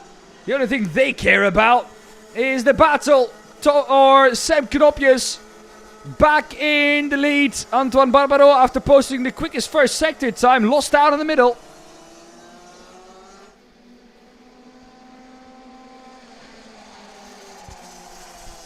And it looks like Lisanne Kielstra is out of the race, sadly for her.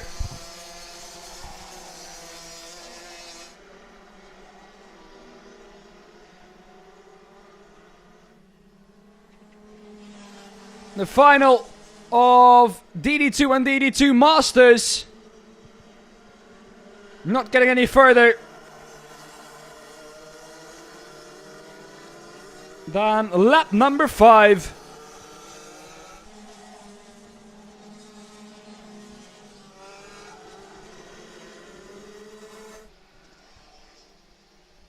As the 5:28 of Christophe Kaptein has there she is. There is Lisanne Kielstra holding her elbow.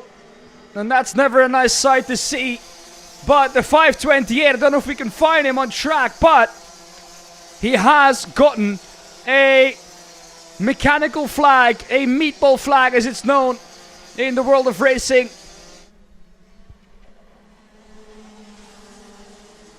And that means, box, your race is over, fix the problem, and then you can get back out.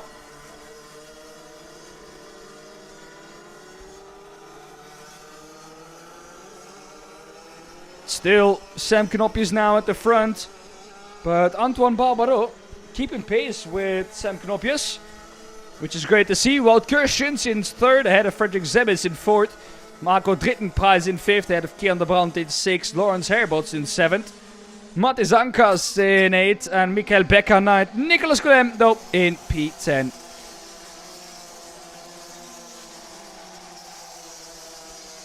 Yeah, I have a feeling Christophe Kaptein has seen the black and orange flag and is on his way to the pit lane.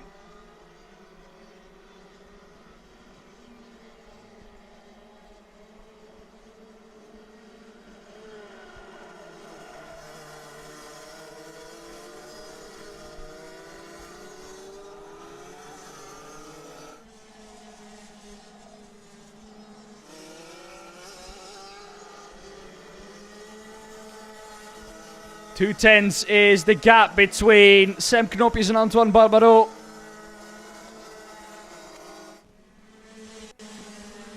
Yeah, Christophe Kaptein has found his way back into the pit lane. Marco Drittenprijs is up to fifth. Kian de Brandt is up to 8, up 7 he is. Marco Drittenprijs up to 5th, up 5.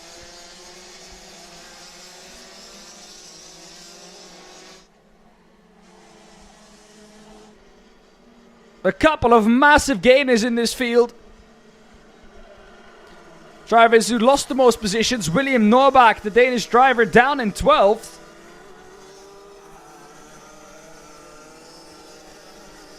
Fastest lap of the race last time round by 0.06 of a second over Sam Knopjes. Antoine Barbaro. He's well and truly glued to the back of the 420.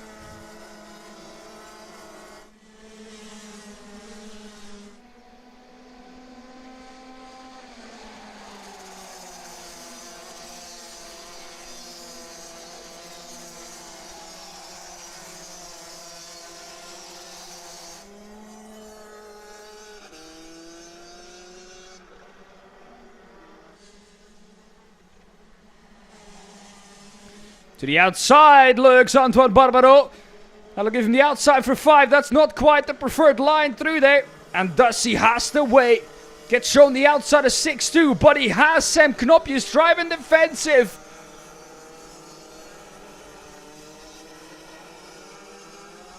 This is for the weekend win in DD2 and DD2 Masters. Sam Knopjes ahead of Antoine Barbaro.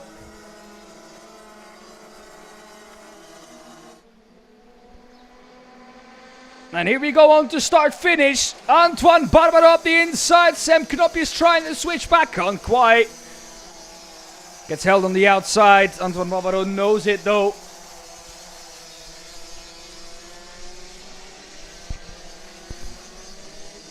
Sam Knopjes back towards the outside of 5. Surely not, Sam. The outside of 4 is not a place to overtake. He almost made it work. Proving everyone wrong here this weekend. The inside, no, for 7. Can't quite make that stick either. That would have been a crazy overtake, but all that fighting has allowed Wout Kirschens to close back up to the battle.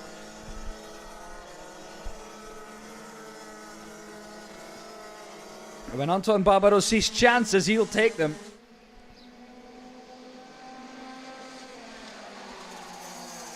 This time, a bit of an earlier turn in for Antoine Barbaro. Give him a little worse exit into 4-2. The inside for Sam Knopjes, but Antoine Barbaro shutting the door on him. Wout Kirschens still behind this battle as Antoine Barbaro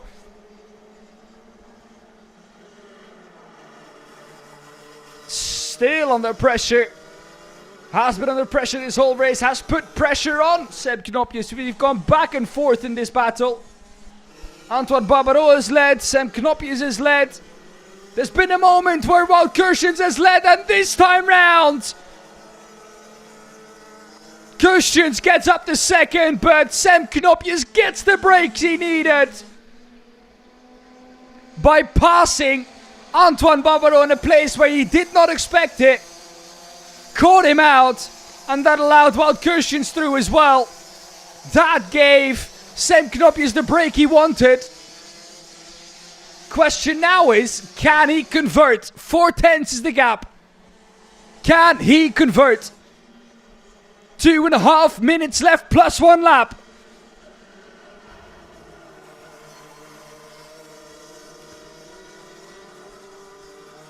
The clock with the gap he has now is in Sam Knopje's favor.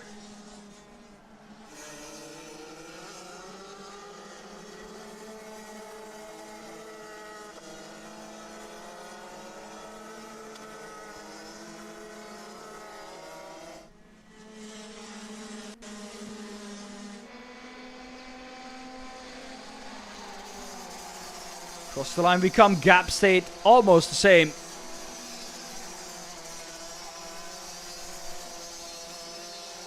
Antoine Barbaro needs more if he wants to pass Sam Knopjes.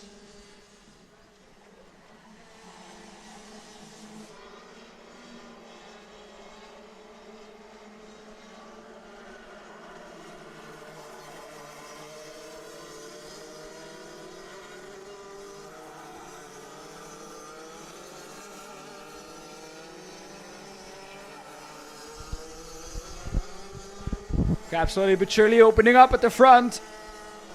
And it looks like that break, what Kirsten's getting in between Antoine Barbaro and Sam Knopjes, was exactly what Sam Knopjes needed. They will have 3 more laps to go.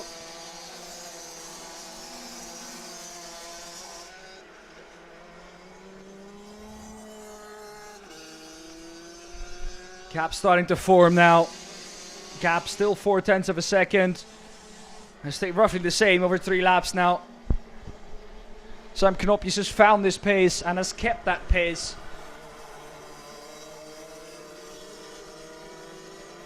The 4.33 of Frederik Zebbe is also back up to 4th now. Marco Drittenprijs still in 5th. Lawrence Herbots in 6th, Matthijs Ankas in 7th, Kian de Brandt in 8th, up 7 positions. Impressive drive by the Belgian driver. 2 more laps for Sam Knopjes. Gap once again staying roughly the same. And even then, where would Antoine Barbaro try something? These cars have proven that apparently the Mickey Mouse section turn 8, 9 and 10 is an overtaking opportunity. And if you do it well, it can work well in your favor.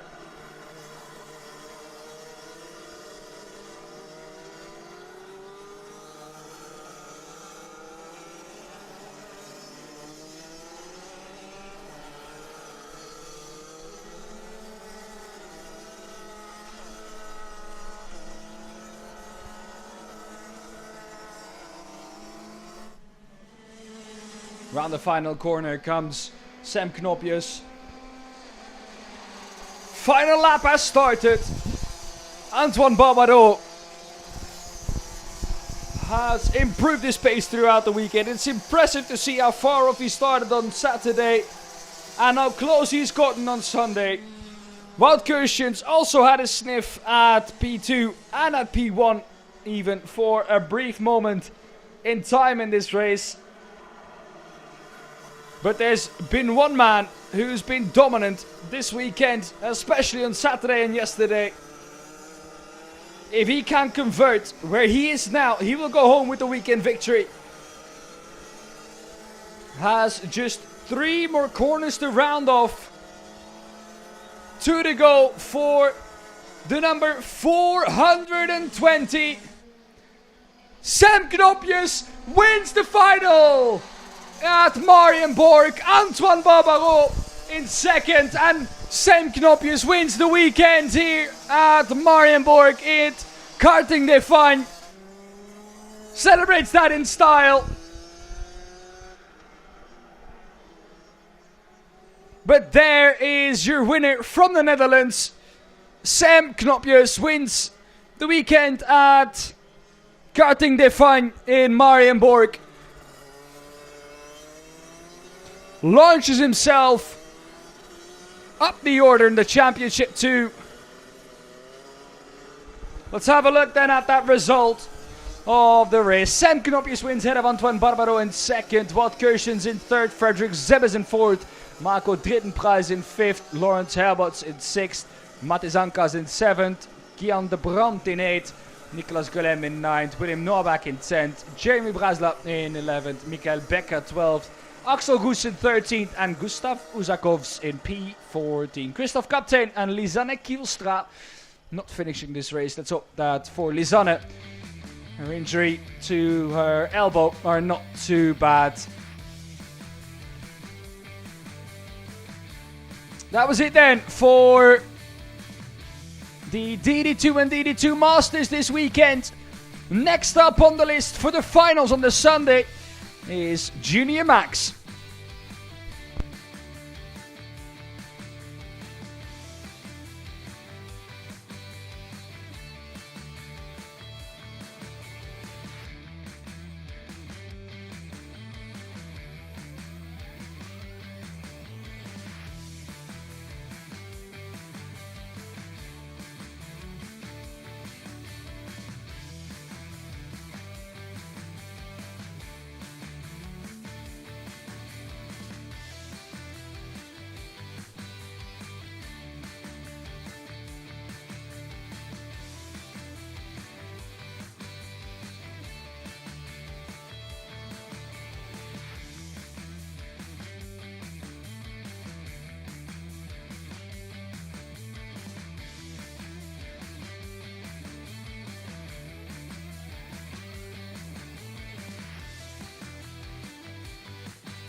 Je vais après un sifflet pour vous. Pour moi? Ouais. Tout le temps? Ouais. Je vais après nous. Cardio, hein?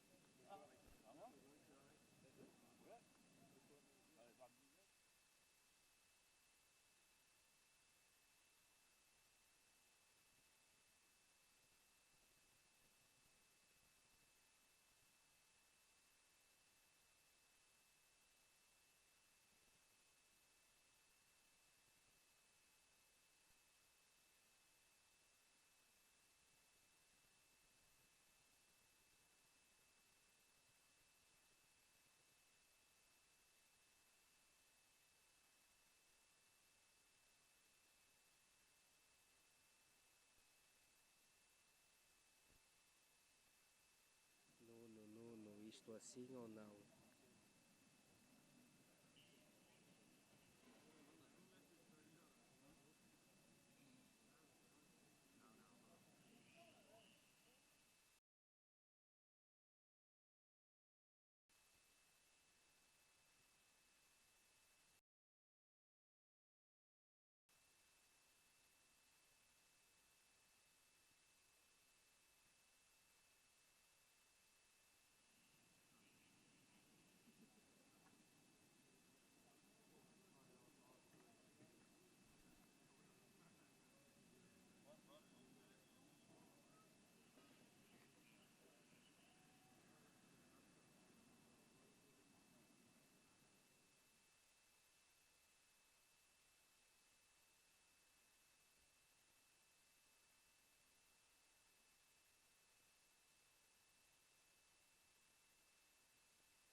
Alright, let's get on the way then, shall we, with the juniors. And, well, they've provided us with the action today. Let's hope they can provide us with much, much, much more in this final on the Sunday.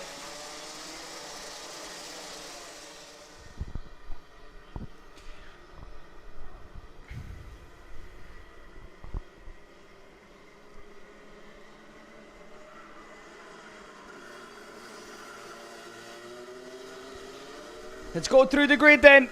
It's Jacob Ashcroft in first, ahead of Max Sadurski in second. Harry Freeman in third, ahead of Sekaguchi in P4. Mate Kobayhitse in fifth. Lars Lambers in sixth. Bran van der Wecken in seventh. And Thomas Verheyen in eighth.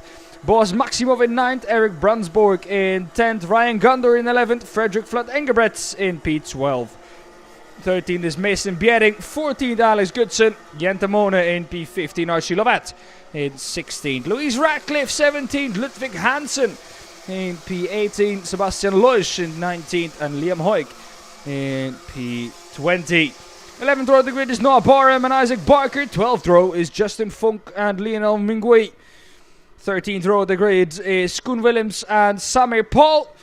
14th row of the grid is Ethan Griffiths and Vince van der Halen. 15th and last row of the grid is Lieke van Boekel and Storm van Rossum.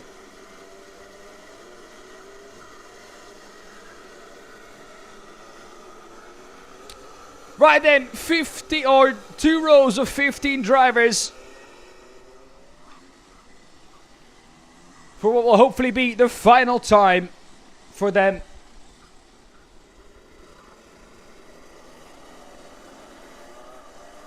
Let's try and get the start right from the first time.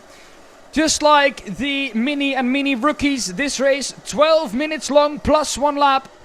That's 3 minutes shorter than we will see later in the seniors. Drivers ordered to slow down and line up side by side. Well then, drivers coming to the 4 red lights. Let's get it on the way immediately, shall we? And we have done so. Lights are out. 12 minutes are underway and racing. Jacob Ashcroft has kept his lead. It looks like, yes, he has. Max Sadurski. Oh no, big crash.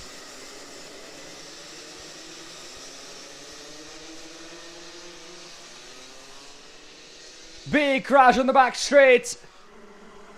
One driver tried to pull his card out. One driver needing assistance from one of our marshals. Let's hope all's okay. We continue though.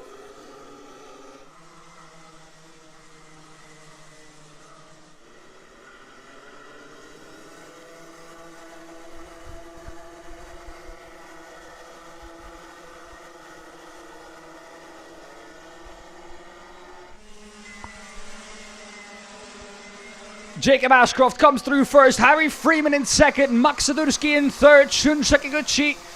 Then Mate Kobayhitse.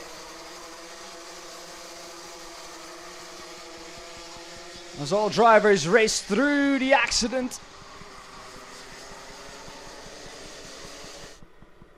Yellow flags obviously out at the marshal posts. Means drivers have to slow their pace when they go through there.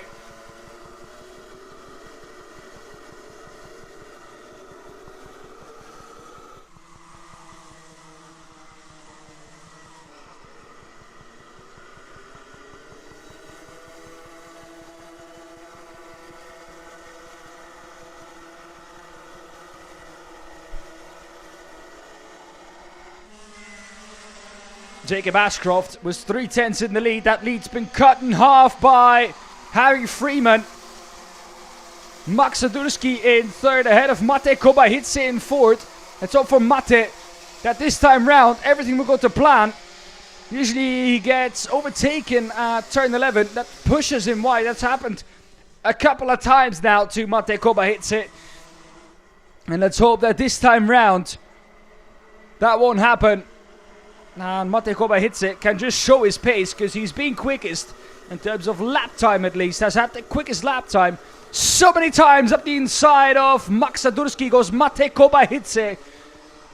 Proving to you exactly what I just said. The pace is there from Mate Kobayashi. There is the 2:26, the stricken 2:26 of Alex Goodson. And Alex had massive troubles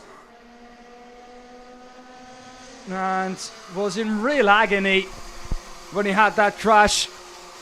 Now getting assistance too from our safety personnel as we have a car stricken.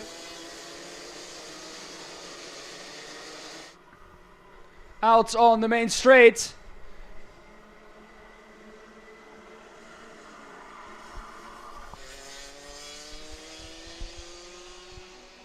Multiple cars stricken on the main straight. Completely missed what happened there. Cameras didn't pick that one up.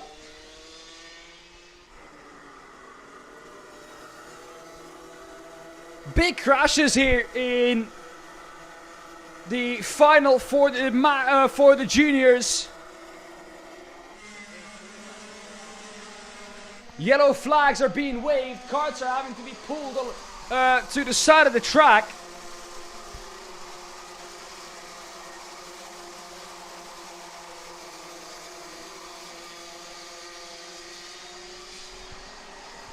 But still, it's Jacob Ashcroft leading the way ahead of Harry Freeman in second. As it's good to see that Alex Goodson is out of his kart. I've seen that out of shot, but Alex Goodson out of his kart.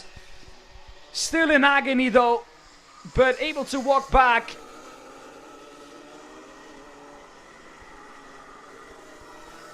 Back to the battle for the lead. This is the 242 of Las Lumbers. Ahead of him, Max Sadurski and Shun Sekiguchi. Driver slowing down, that's good to see. For the yellow flag waved on the start finish. Jacob Ashcroft leading by 0.3 of a second.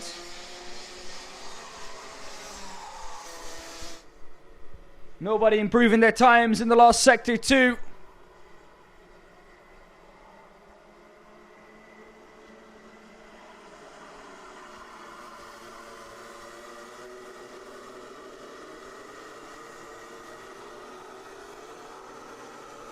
Mate Kobayashi on the back of Harry Freeman now. 244 in the back of the 277. Harry looked to have the pace to trouble Jacob Ashcroft at the beginning, but Jacob Ashcroft just starting to stretch his legs. Back in the 242 of Lars Lumbers. Still in 7 is Lars. Mate Kobayashi on the back, under the rear bumper of Harry Freeman. To the inside goes Mate Kobayashi.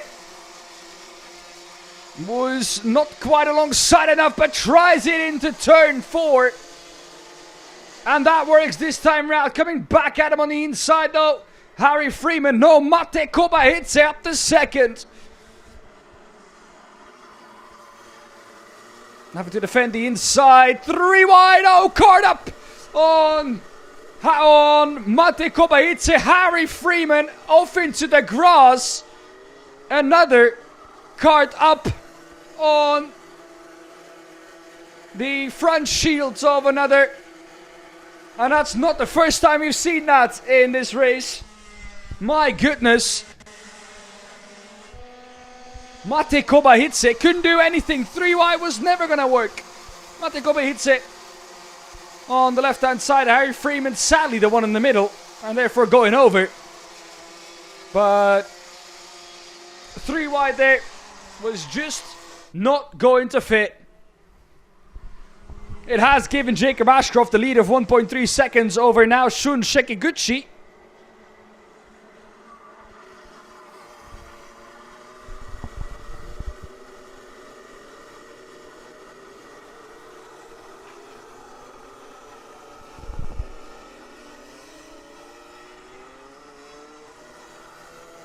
And with yesterday's results in the books, Jacob Ashcroft winning the final day 2. Jacob Ashcroft is on his way to win the weekend here at Marienborg.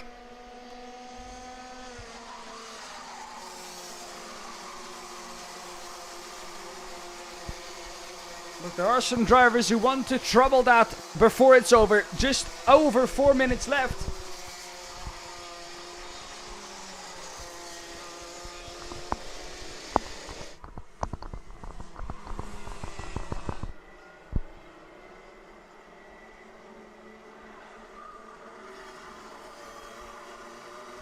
The 258 of Shunsek Eguchi. Under real threat and pressure from Max Sadurski, Lars Lambers, Bram van der Vekke. Drivers just racing with their elbows out a little more in the final.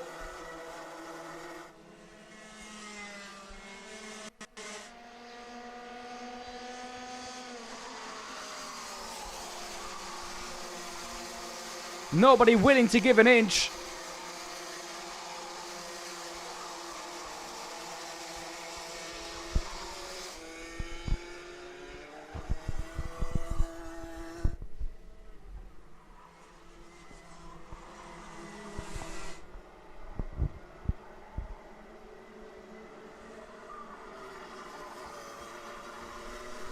On the left-hand side, it still says Harry Freeman in second, Mate Kobayashi in fourth, but trust me, that is not the case.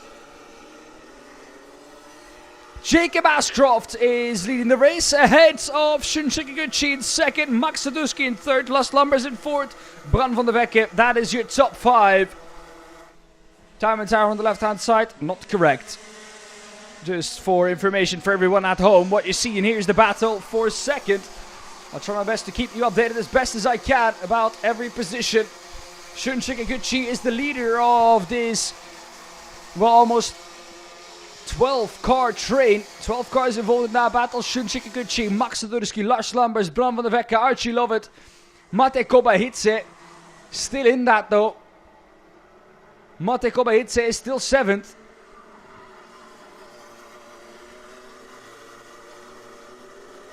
But once again a race for Mate where he was doing so extremely well as Shunsek Eguchi comes back at Sadurski.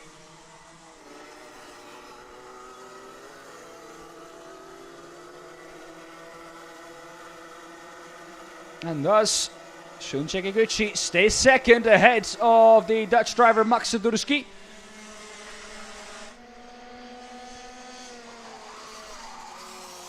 Lars Lambers and Bram van der Vekke, both Belgians, stay 4th and 5th on this lap. Archie Lovett stays 6th. Mate Kobayashi stays 7th. And Boas Maximov stays 8th.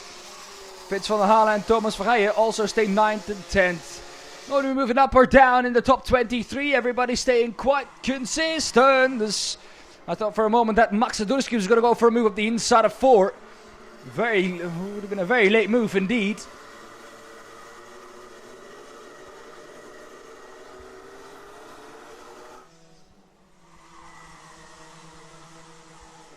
Fastest lap of the race set the last time round by Vince van der Halen. 55.841.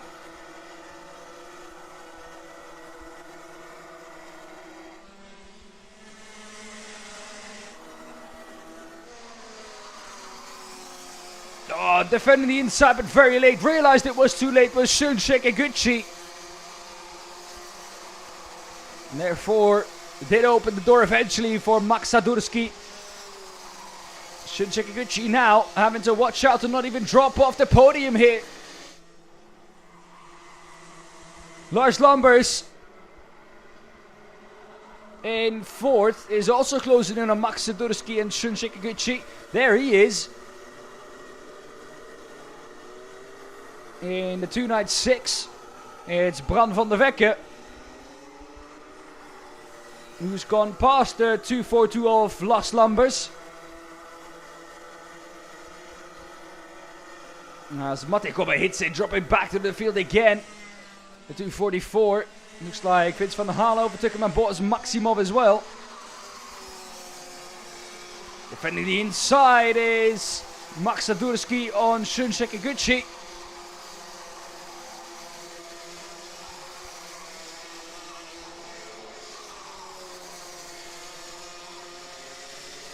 Shinji Kikuchi just doesn't seem able to repass Max Sadurski.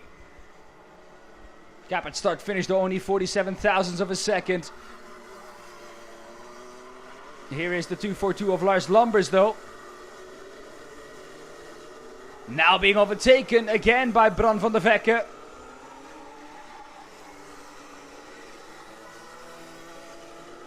Oh no, Bran van der Vekke and Lars Lambers, the both Belgians have crashed. And is Bran van der Vekke on top of Lars Lambers walking away, but it's Jacob Ascroft who wins the final at Marienborg. For the juniors, Max Sadurski comes through in second, Shunji Kikuchi finishes on the podium, but drama on the last lap for Lars Lambers and Bran van der Vekke.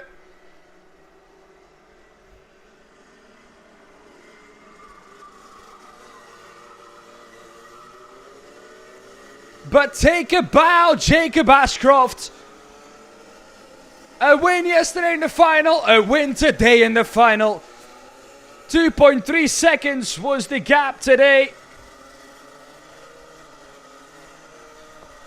If we look back at the result he put in yesterday, he finished P1 by 2.4 seconds as well. Today he did almost exactly the same. Two dominant displays in the final from Jacob Ashcroft. Was under pressure in the beginning, didn't fold, didn't budge, and Jacob Ashcroft wins. As you look at the highlights, we'll go through the grid soon. Here we go, some drivers getting their cars back onto the track. What a crazy final that was. Loads of cards going off. The start finish straight, that's why you saw those cards off there. Yellow flags were out, but green flags were waved. And it might take a while for the truck we have here at Karting Define to pick all of those cards up. This was the move from Max Sadurski that ultimately gave him second place. Look at that. Pulling out really, really late. And there it is. The moment it all went wrong for both Belgian drivers, Lars Lambers and Bran van der Vekke. And there you go, Jacob Ashcroft. Celebrating in style.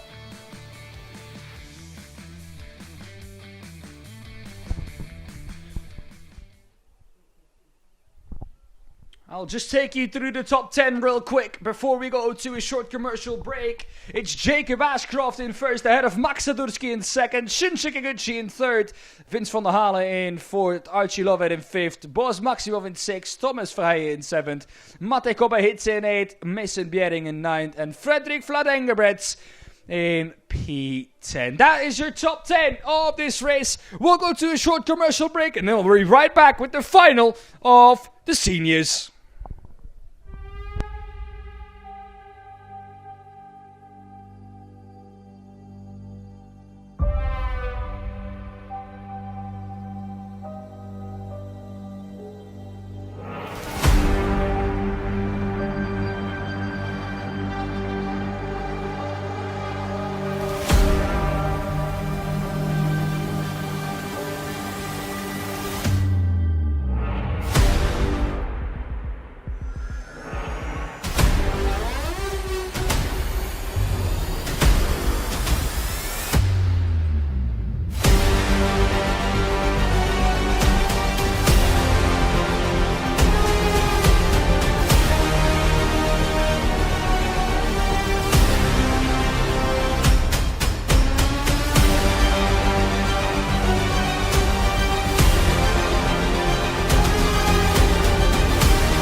do you come here?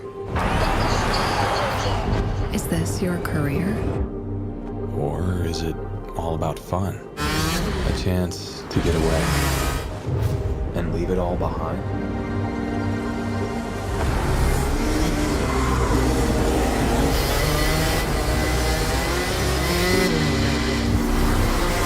Or do you chase your personal best? Challenging yourself over and over again. Why do you come here? Maybe you're here to collect moments. Good ones. And not so good ones. Or you can't afford mistakes because you want that victory.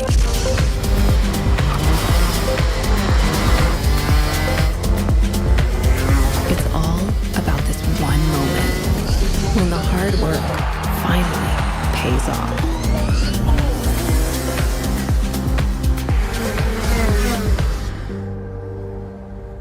This is the place that brings us closer to the people who share our story. Whoever we are,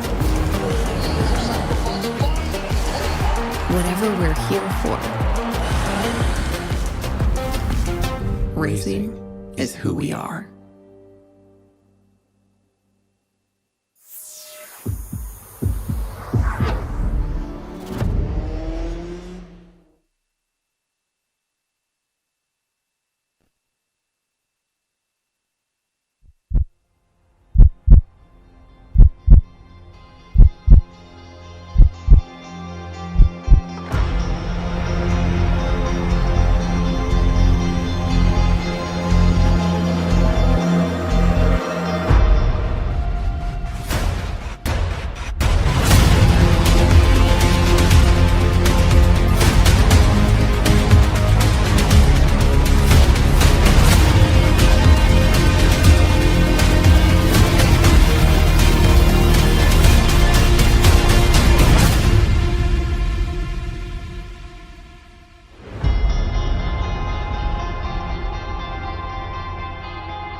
Welcome back to Karting de Marienborg, where we await our last race of the weekend. It's sad to say that already because the racing has been incredible. However, to all good things, there is an end, and sadly, the racing will end after this race. But luckily for you guys, we have the Max Senior Final up and waiting for you. And oh boy, if you have never seen a Max Senior Final, well, you're in for a treat. 31 drivers on the grid, and you saw the 31 drivers in juniors as they all, as always, happy at the front of the grid.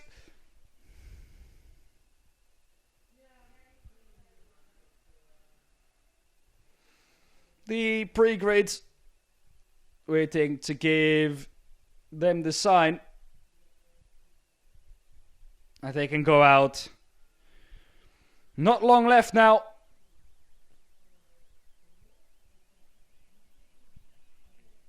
At 4 o'clock local time,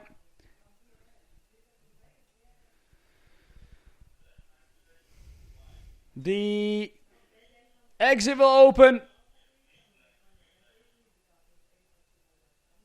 There you go. Green flag, green flag. Those are words we like to hear.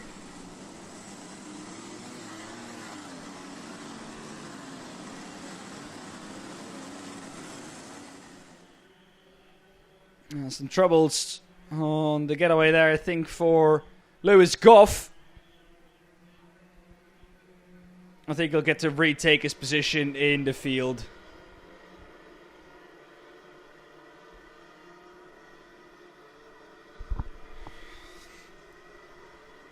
Well then. Let's go through the grid for the final race of the day. It's Matej Radenkovic starting on the pole position ahead of Cameron Nelson. In second, Tom Longlois in third after a majestic drive. Remember, had to start the qualifying heat from absolutely dead last. Managed to get up to P15. And then managed to get up from P15 all the way to P3. Has put himself well into contention for the final victory here. Ollie Wise in P4 ahead of Louis Goff in 5th. Cas Bossa is in 6th. Jort van Wijk in 7th. Knut Nielsen in 8th. Ties van Wijk in 9th. And then Ryan Bourguignon in P10. P11 for Macaulay Bishop after not the best of pre-finals for him. He'll look to climb positions. Bastien Mesnin in 12th. Olivier Jonkers in 13th.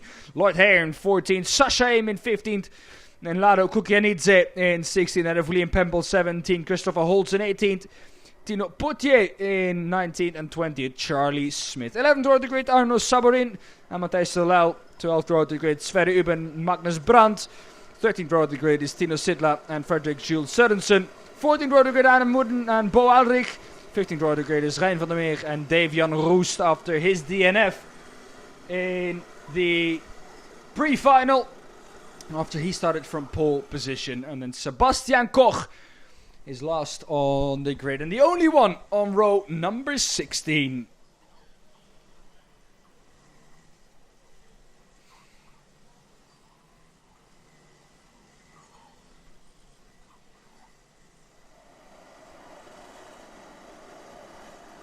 I hope Louis Goff can get back into position.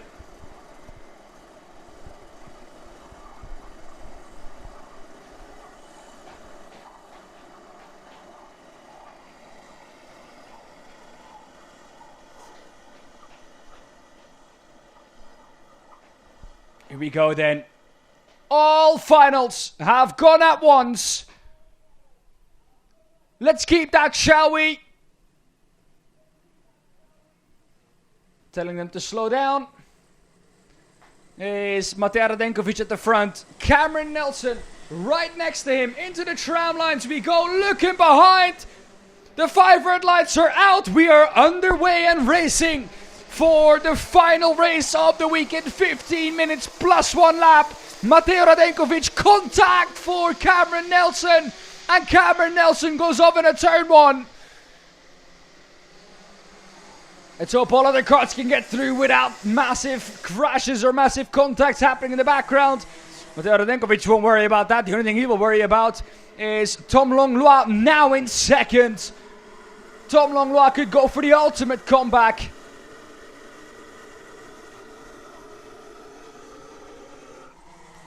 From this morning. It's all over the back of Matej Radenkovic already.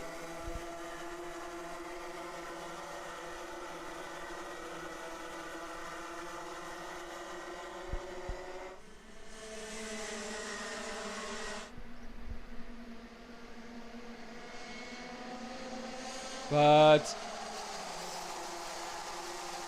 Ryan Bourguignon and Arnaud Saborin both dropping down the order massively. Macaulay Bishop up to 8th. Ties van Wijk up to 9th.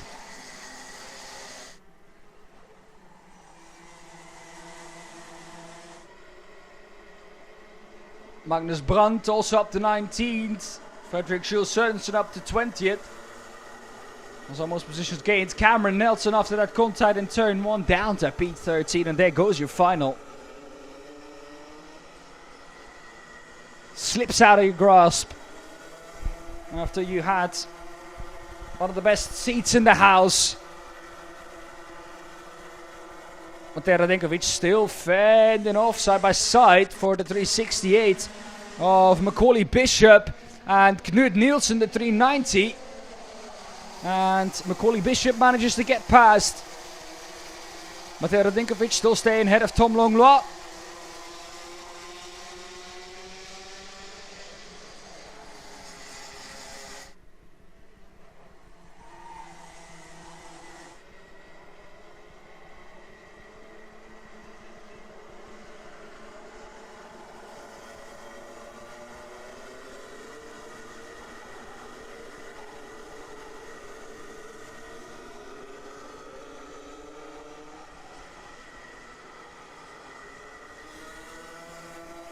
Mateo Radinkovic still in the lead ahead of Tom Longlois. Ollie Wise up to third. Lewis Goff up to fourth. Cas Boshuis up to fifth. Jort van Wijk up to sixth. All of those drivers up one position. Macaulay. Oh, massive crash. That is a massive, huge crash. 4 karts involved. The 332. Lots of karts involved.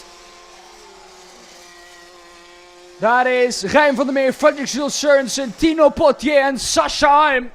All involved in that.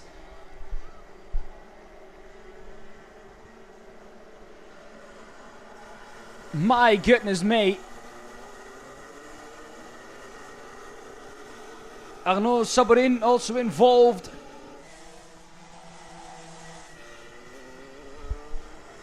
And for them, the race is done before it even started. Devian Roest up 9 positions though.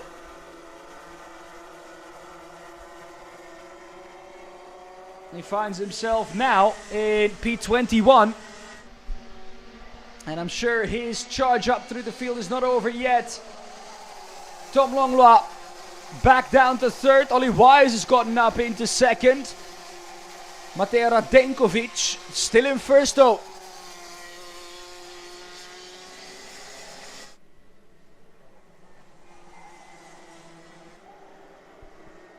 But the 3 behind him going at it. Cas Boshuis is also involved in that battle. Keeping the inside is Ollie Wise. And every time he defends, he's losing time to Mateo Radenkovic. He thinks, well, lads, keep fighting, keep defending. I'll just drive away at the front here. But they won't. Ollie Wise won't allow Mateo Radenkovic to do so. He's already caught back up to him.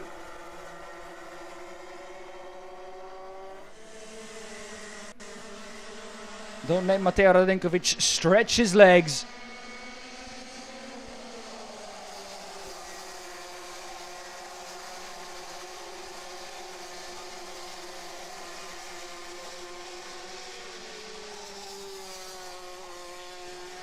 Macaulay Bishop with the fastest lap of the race. 54.959. That is 4/10 faster almost. That is 4/10 faster than anyone ahead of him. That is a massive lap by Macaulay Bishop. And that's closed him right back up to the battle for the lead. First to fourth. Cas Boshuis is going to have to look behind him because there's a charging Macaulay Bishop coming. Yesterday wasn't the final for Macaulay Bishop. Yesterday the pace all of a sudden got away from Macaulay Bishop in the final. This time round, Macaulay Bishop has found something in the final.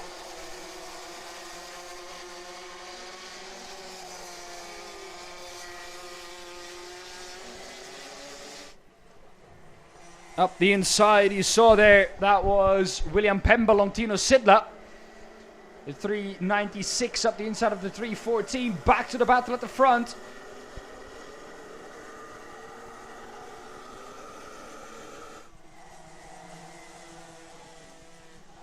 They've allowed Mateo Radenkovic to get a 3.5 gap.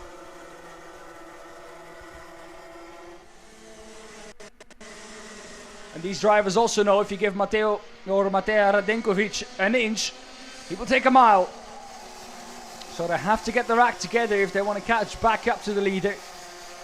But no one wants to sit in behind. No one wants to bide their time. When you have a chance, you're going for it. This is a race, not a charity.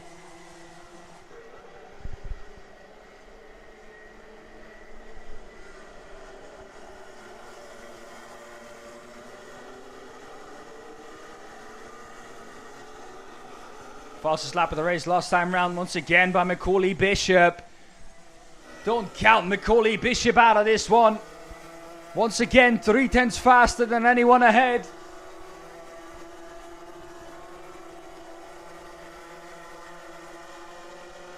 Mateo Radenkovic might not be worried about the 3 behind them.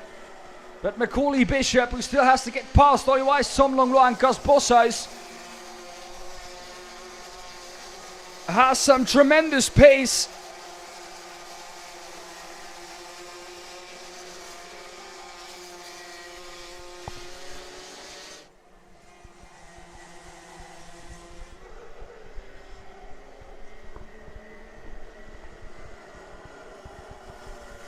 And the charging Macaulay Bishop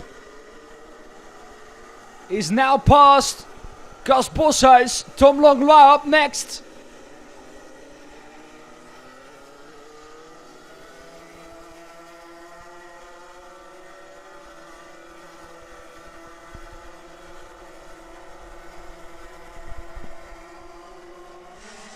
Here he goes, Macaulay Bishop into the slipstream of Tom Longlois. Will he have a look into turn one? No, he won't. Too far back. But Macaulay Bishop, you can count on him having a move later on the lap.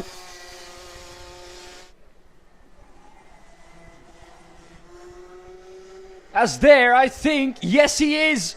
He's past Tom Longlois. Macaulay Bishop up into third.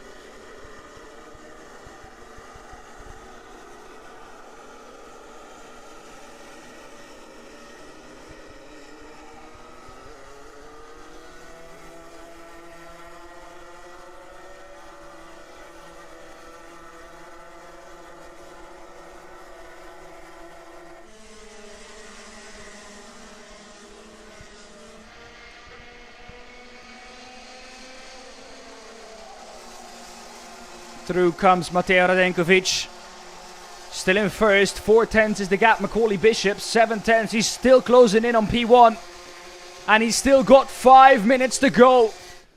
Macaulay Bishop is up 8 already. I wouldn't be surprised if he'd be the one to challenge Matej Radenkovic. He's got some pace. His best lap is 2/10 quicker than anyone has ever managed in this race. It is crazy pace by Macaulay Bishop. But he still has to get past Ollie Wise. And that won't be easy either. Ollie Wise has kept Tom Longlois and Gus Boshuis behind him for almost 10 minutes already. So even though he is closing in, it will not be an easy task for Macaulay Bishop.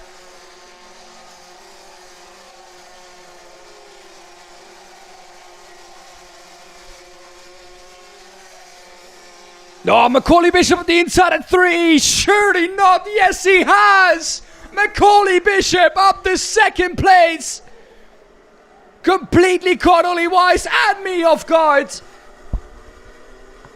I thought he was way too far back to have a look at Ollie Wise, but he did.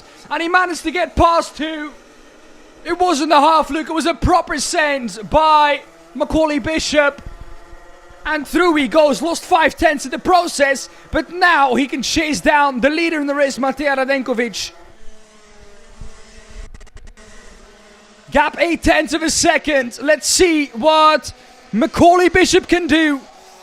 Matej Radenkovic has no clue what's going on behind him. If he would know that a charging Macaulay Bishop is hunting him down, I'm pretty sure that calm and composed look in the cart would not be the same. Macaulay Bishop has left the others already. Ollie Wise and Tom Longlois are fighting it out for the last spot on the podium.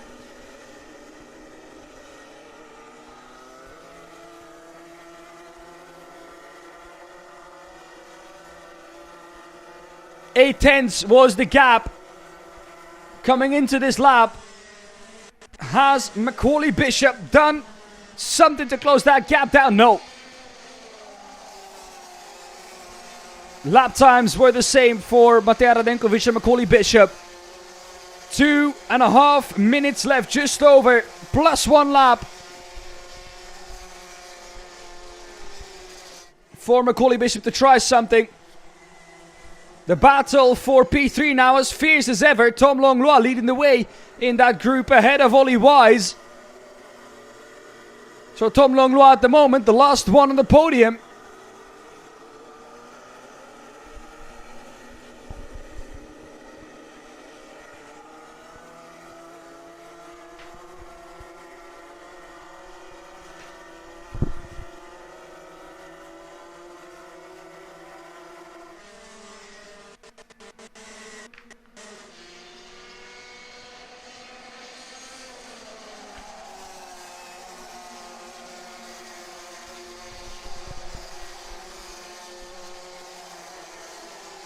Gap once again staying the same. Lap times the same at the front. Matej Radenkovic knows exactly when to crank up the pace, when to stretch his legs. And he has done so. He's controlled this race from the front. Time is not with Macaulay Bishop.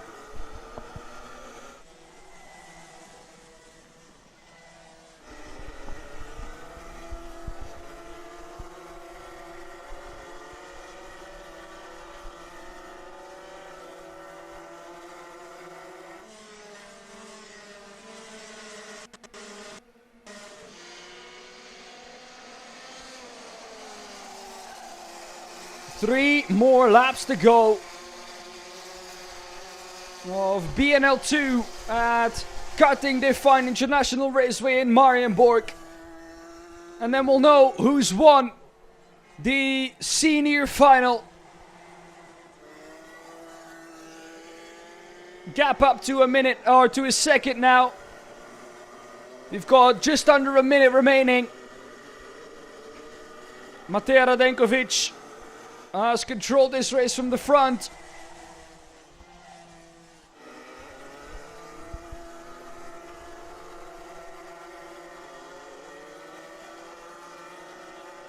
Matej Radenkovic is going to come through shortly to finish lap number 10.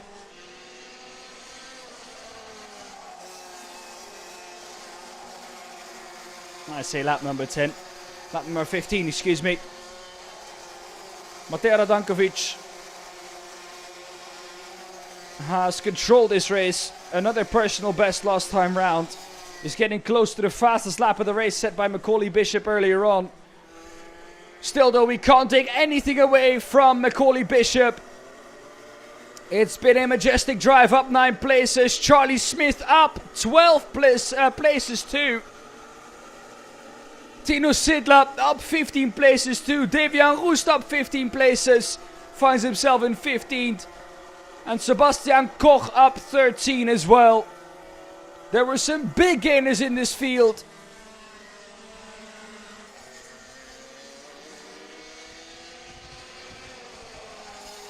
The race isn't over yet, but for Matej Radenkovic, he could top it off with the fastest lap as he goes purple in Sector 1.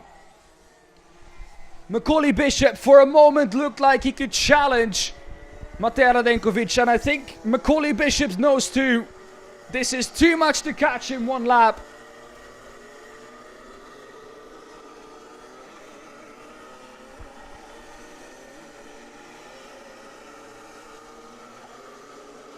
And after starting in pole position, he has never looked back in this final.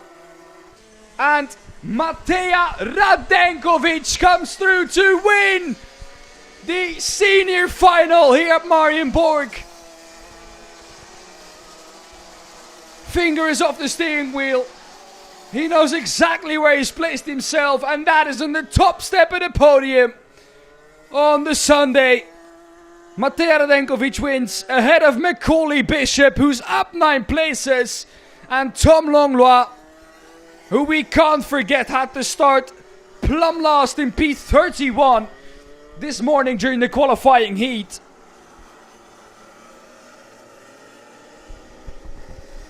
And he has not looked back.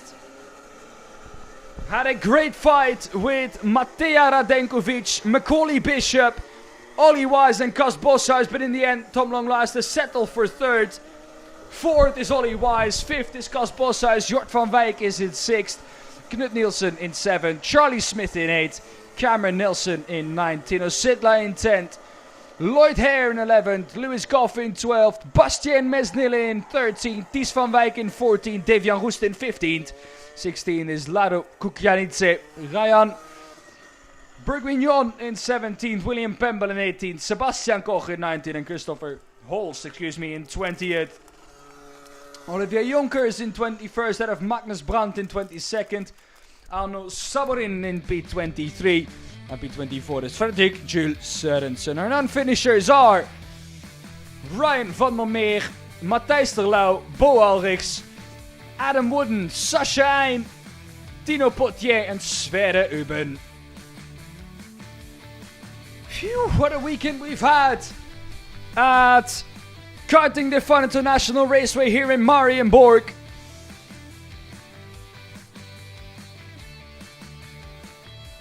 BNL number 2 has delivered once again. And boy, let me tell you, that was never in doubt.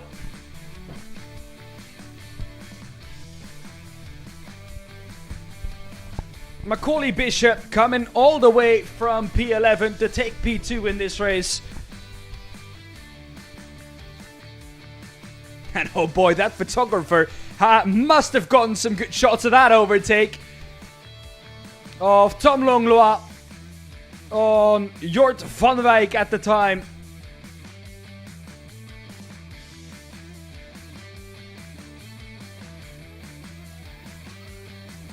Loads of highlights to go through. And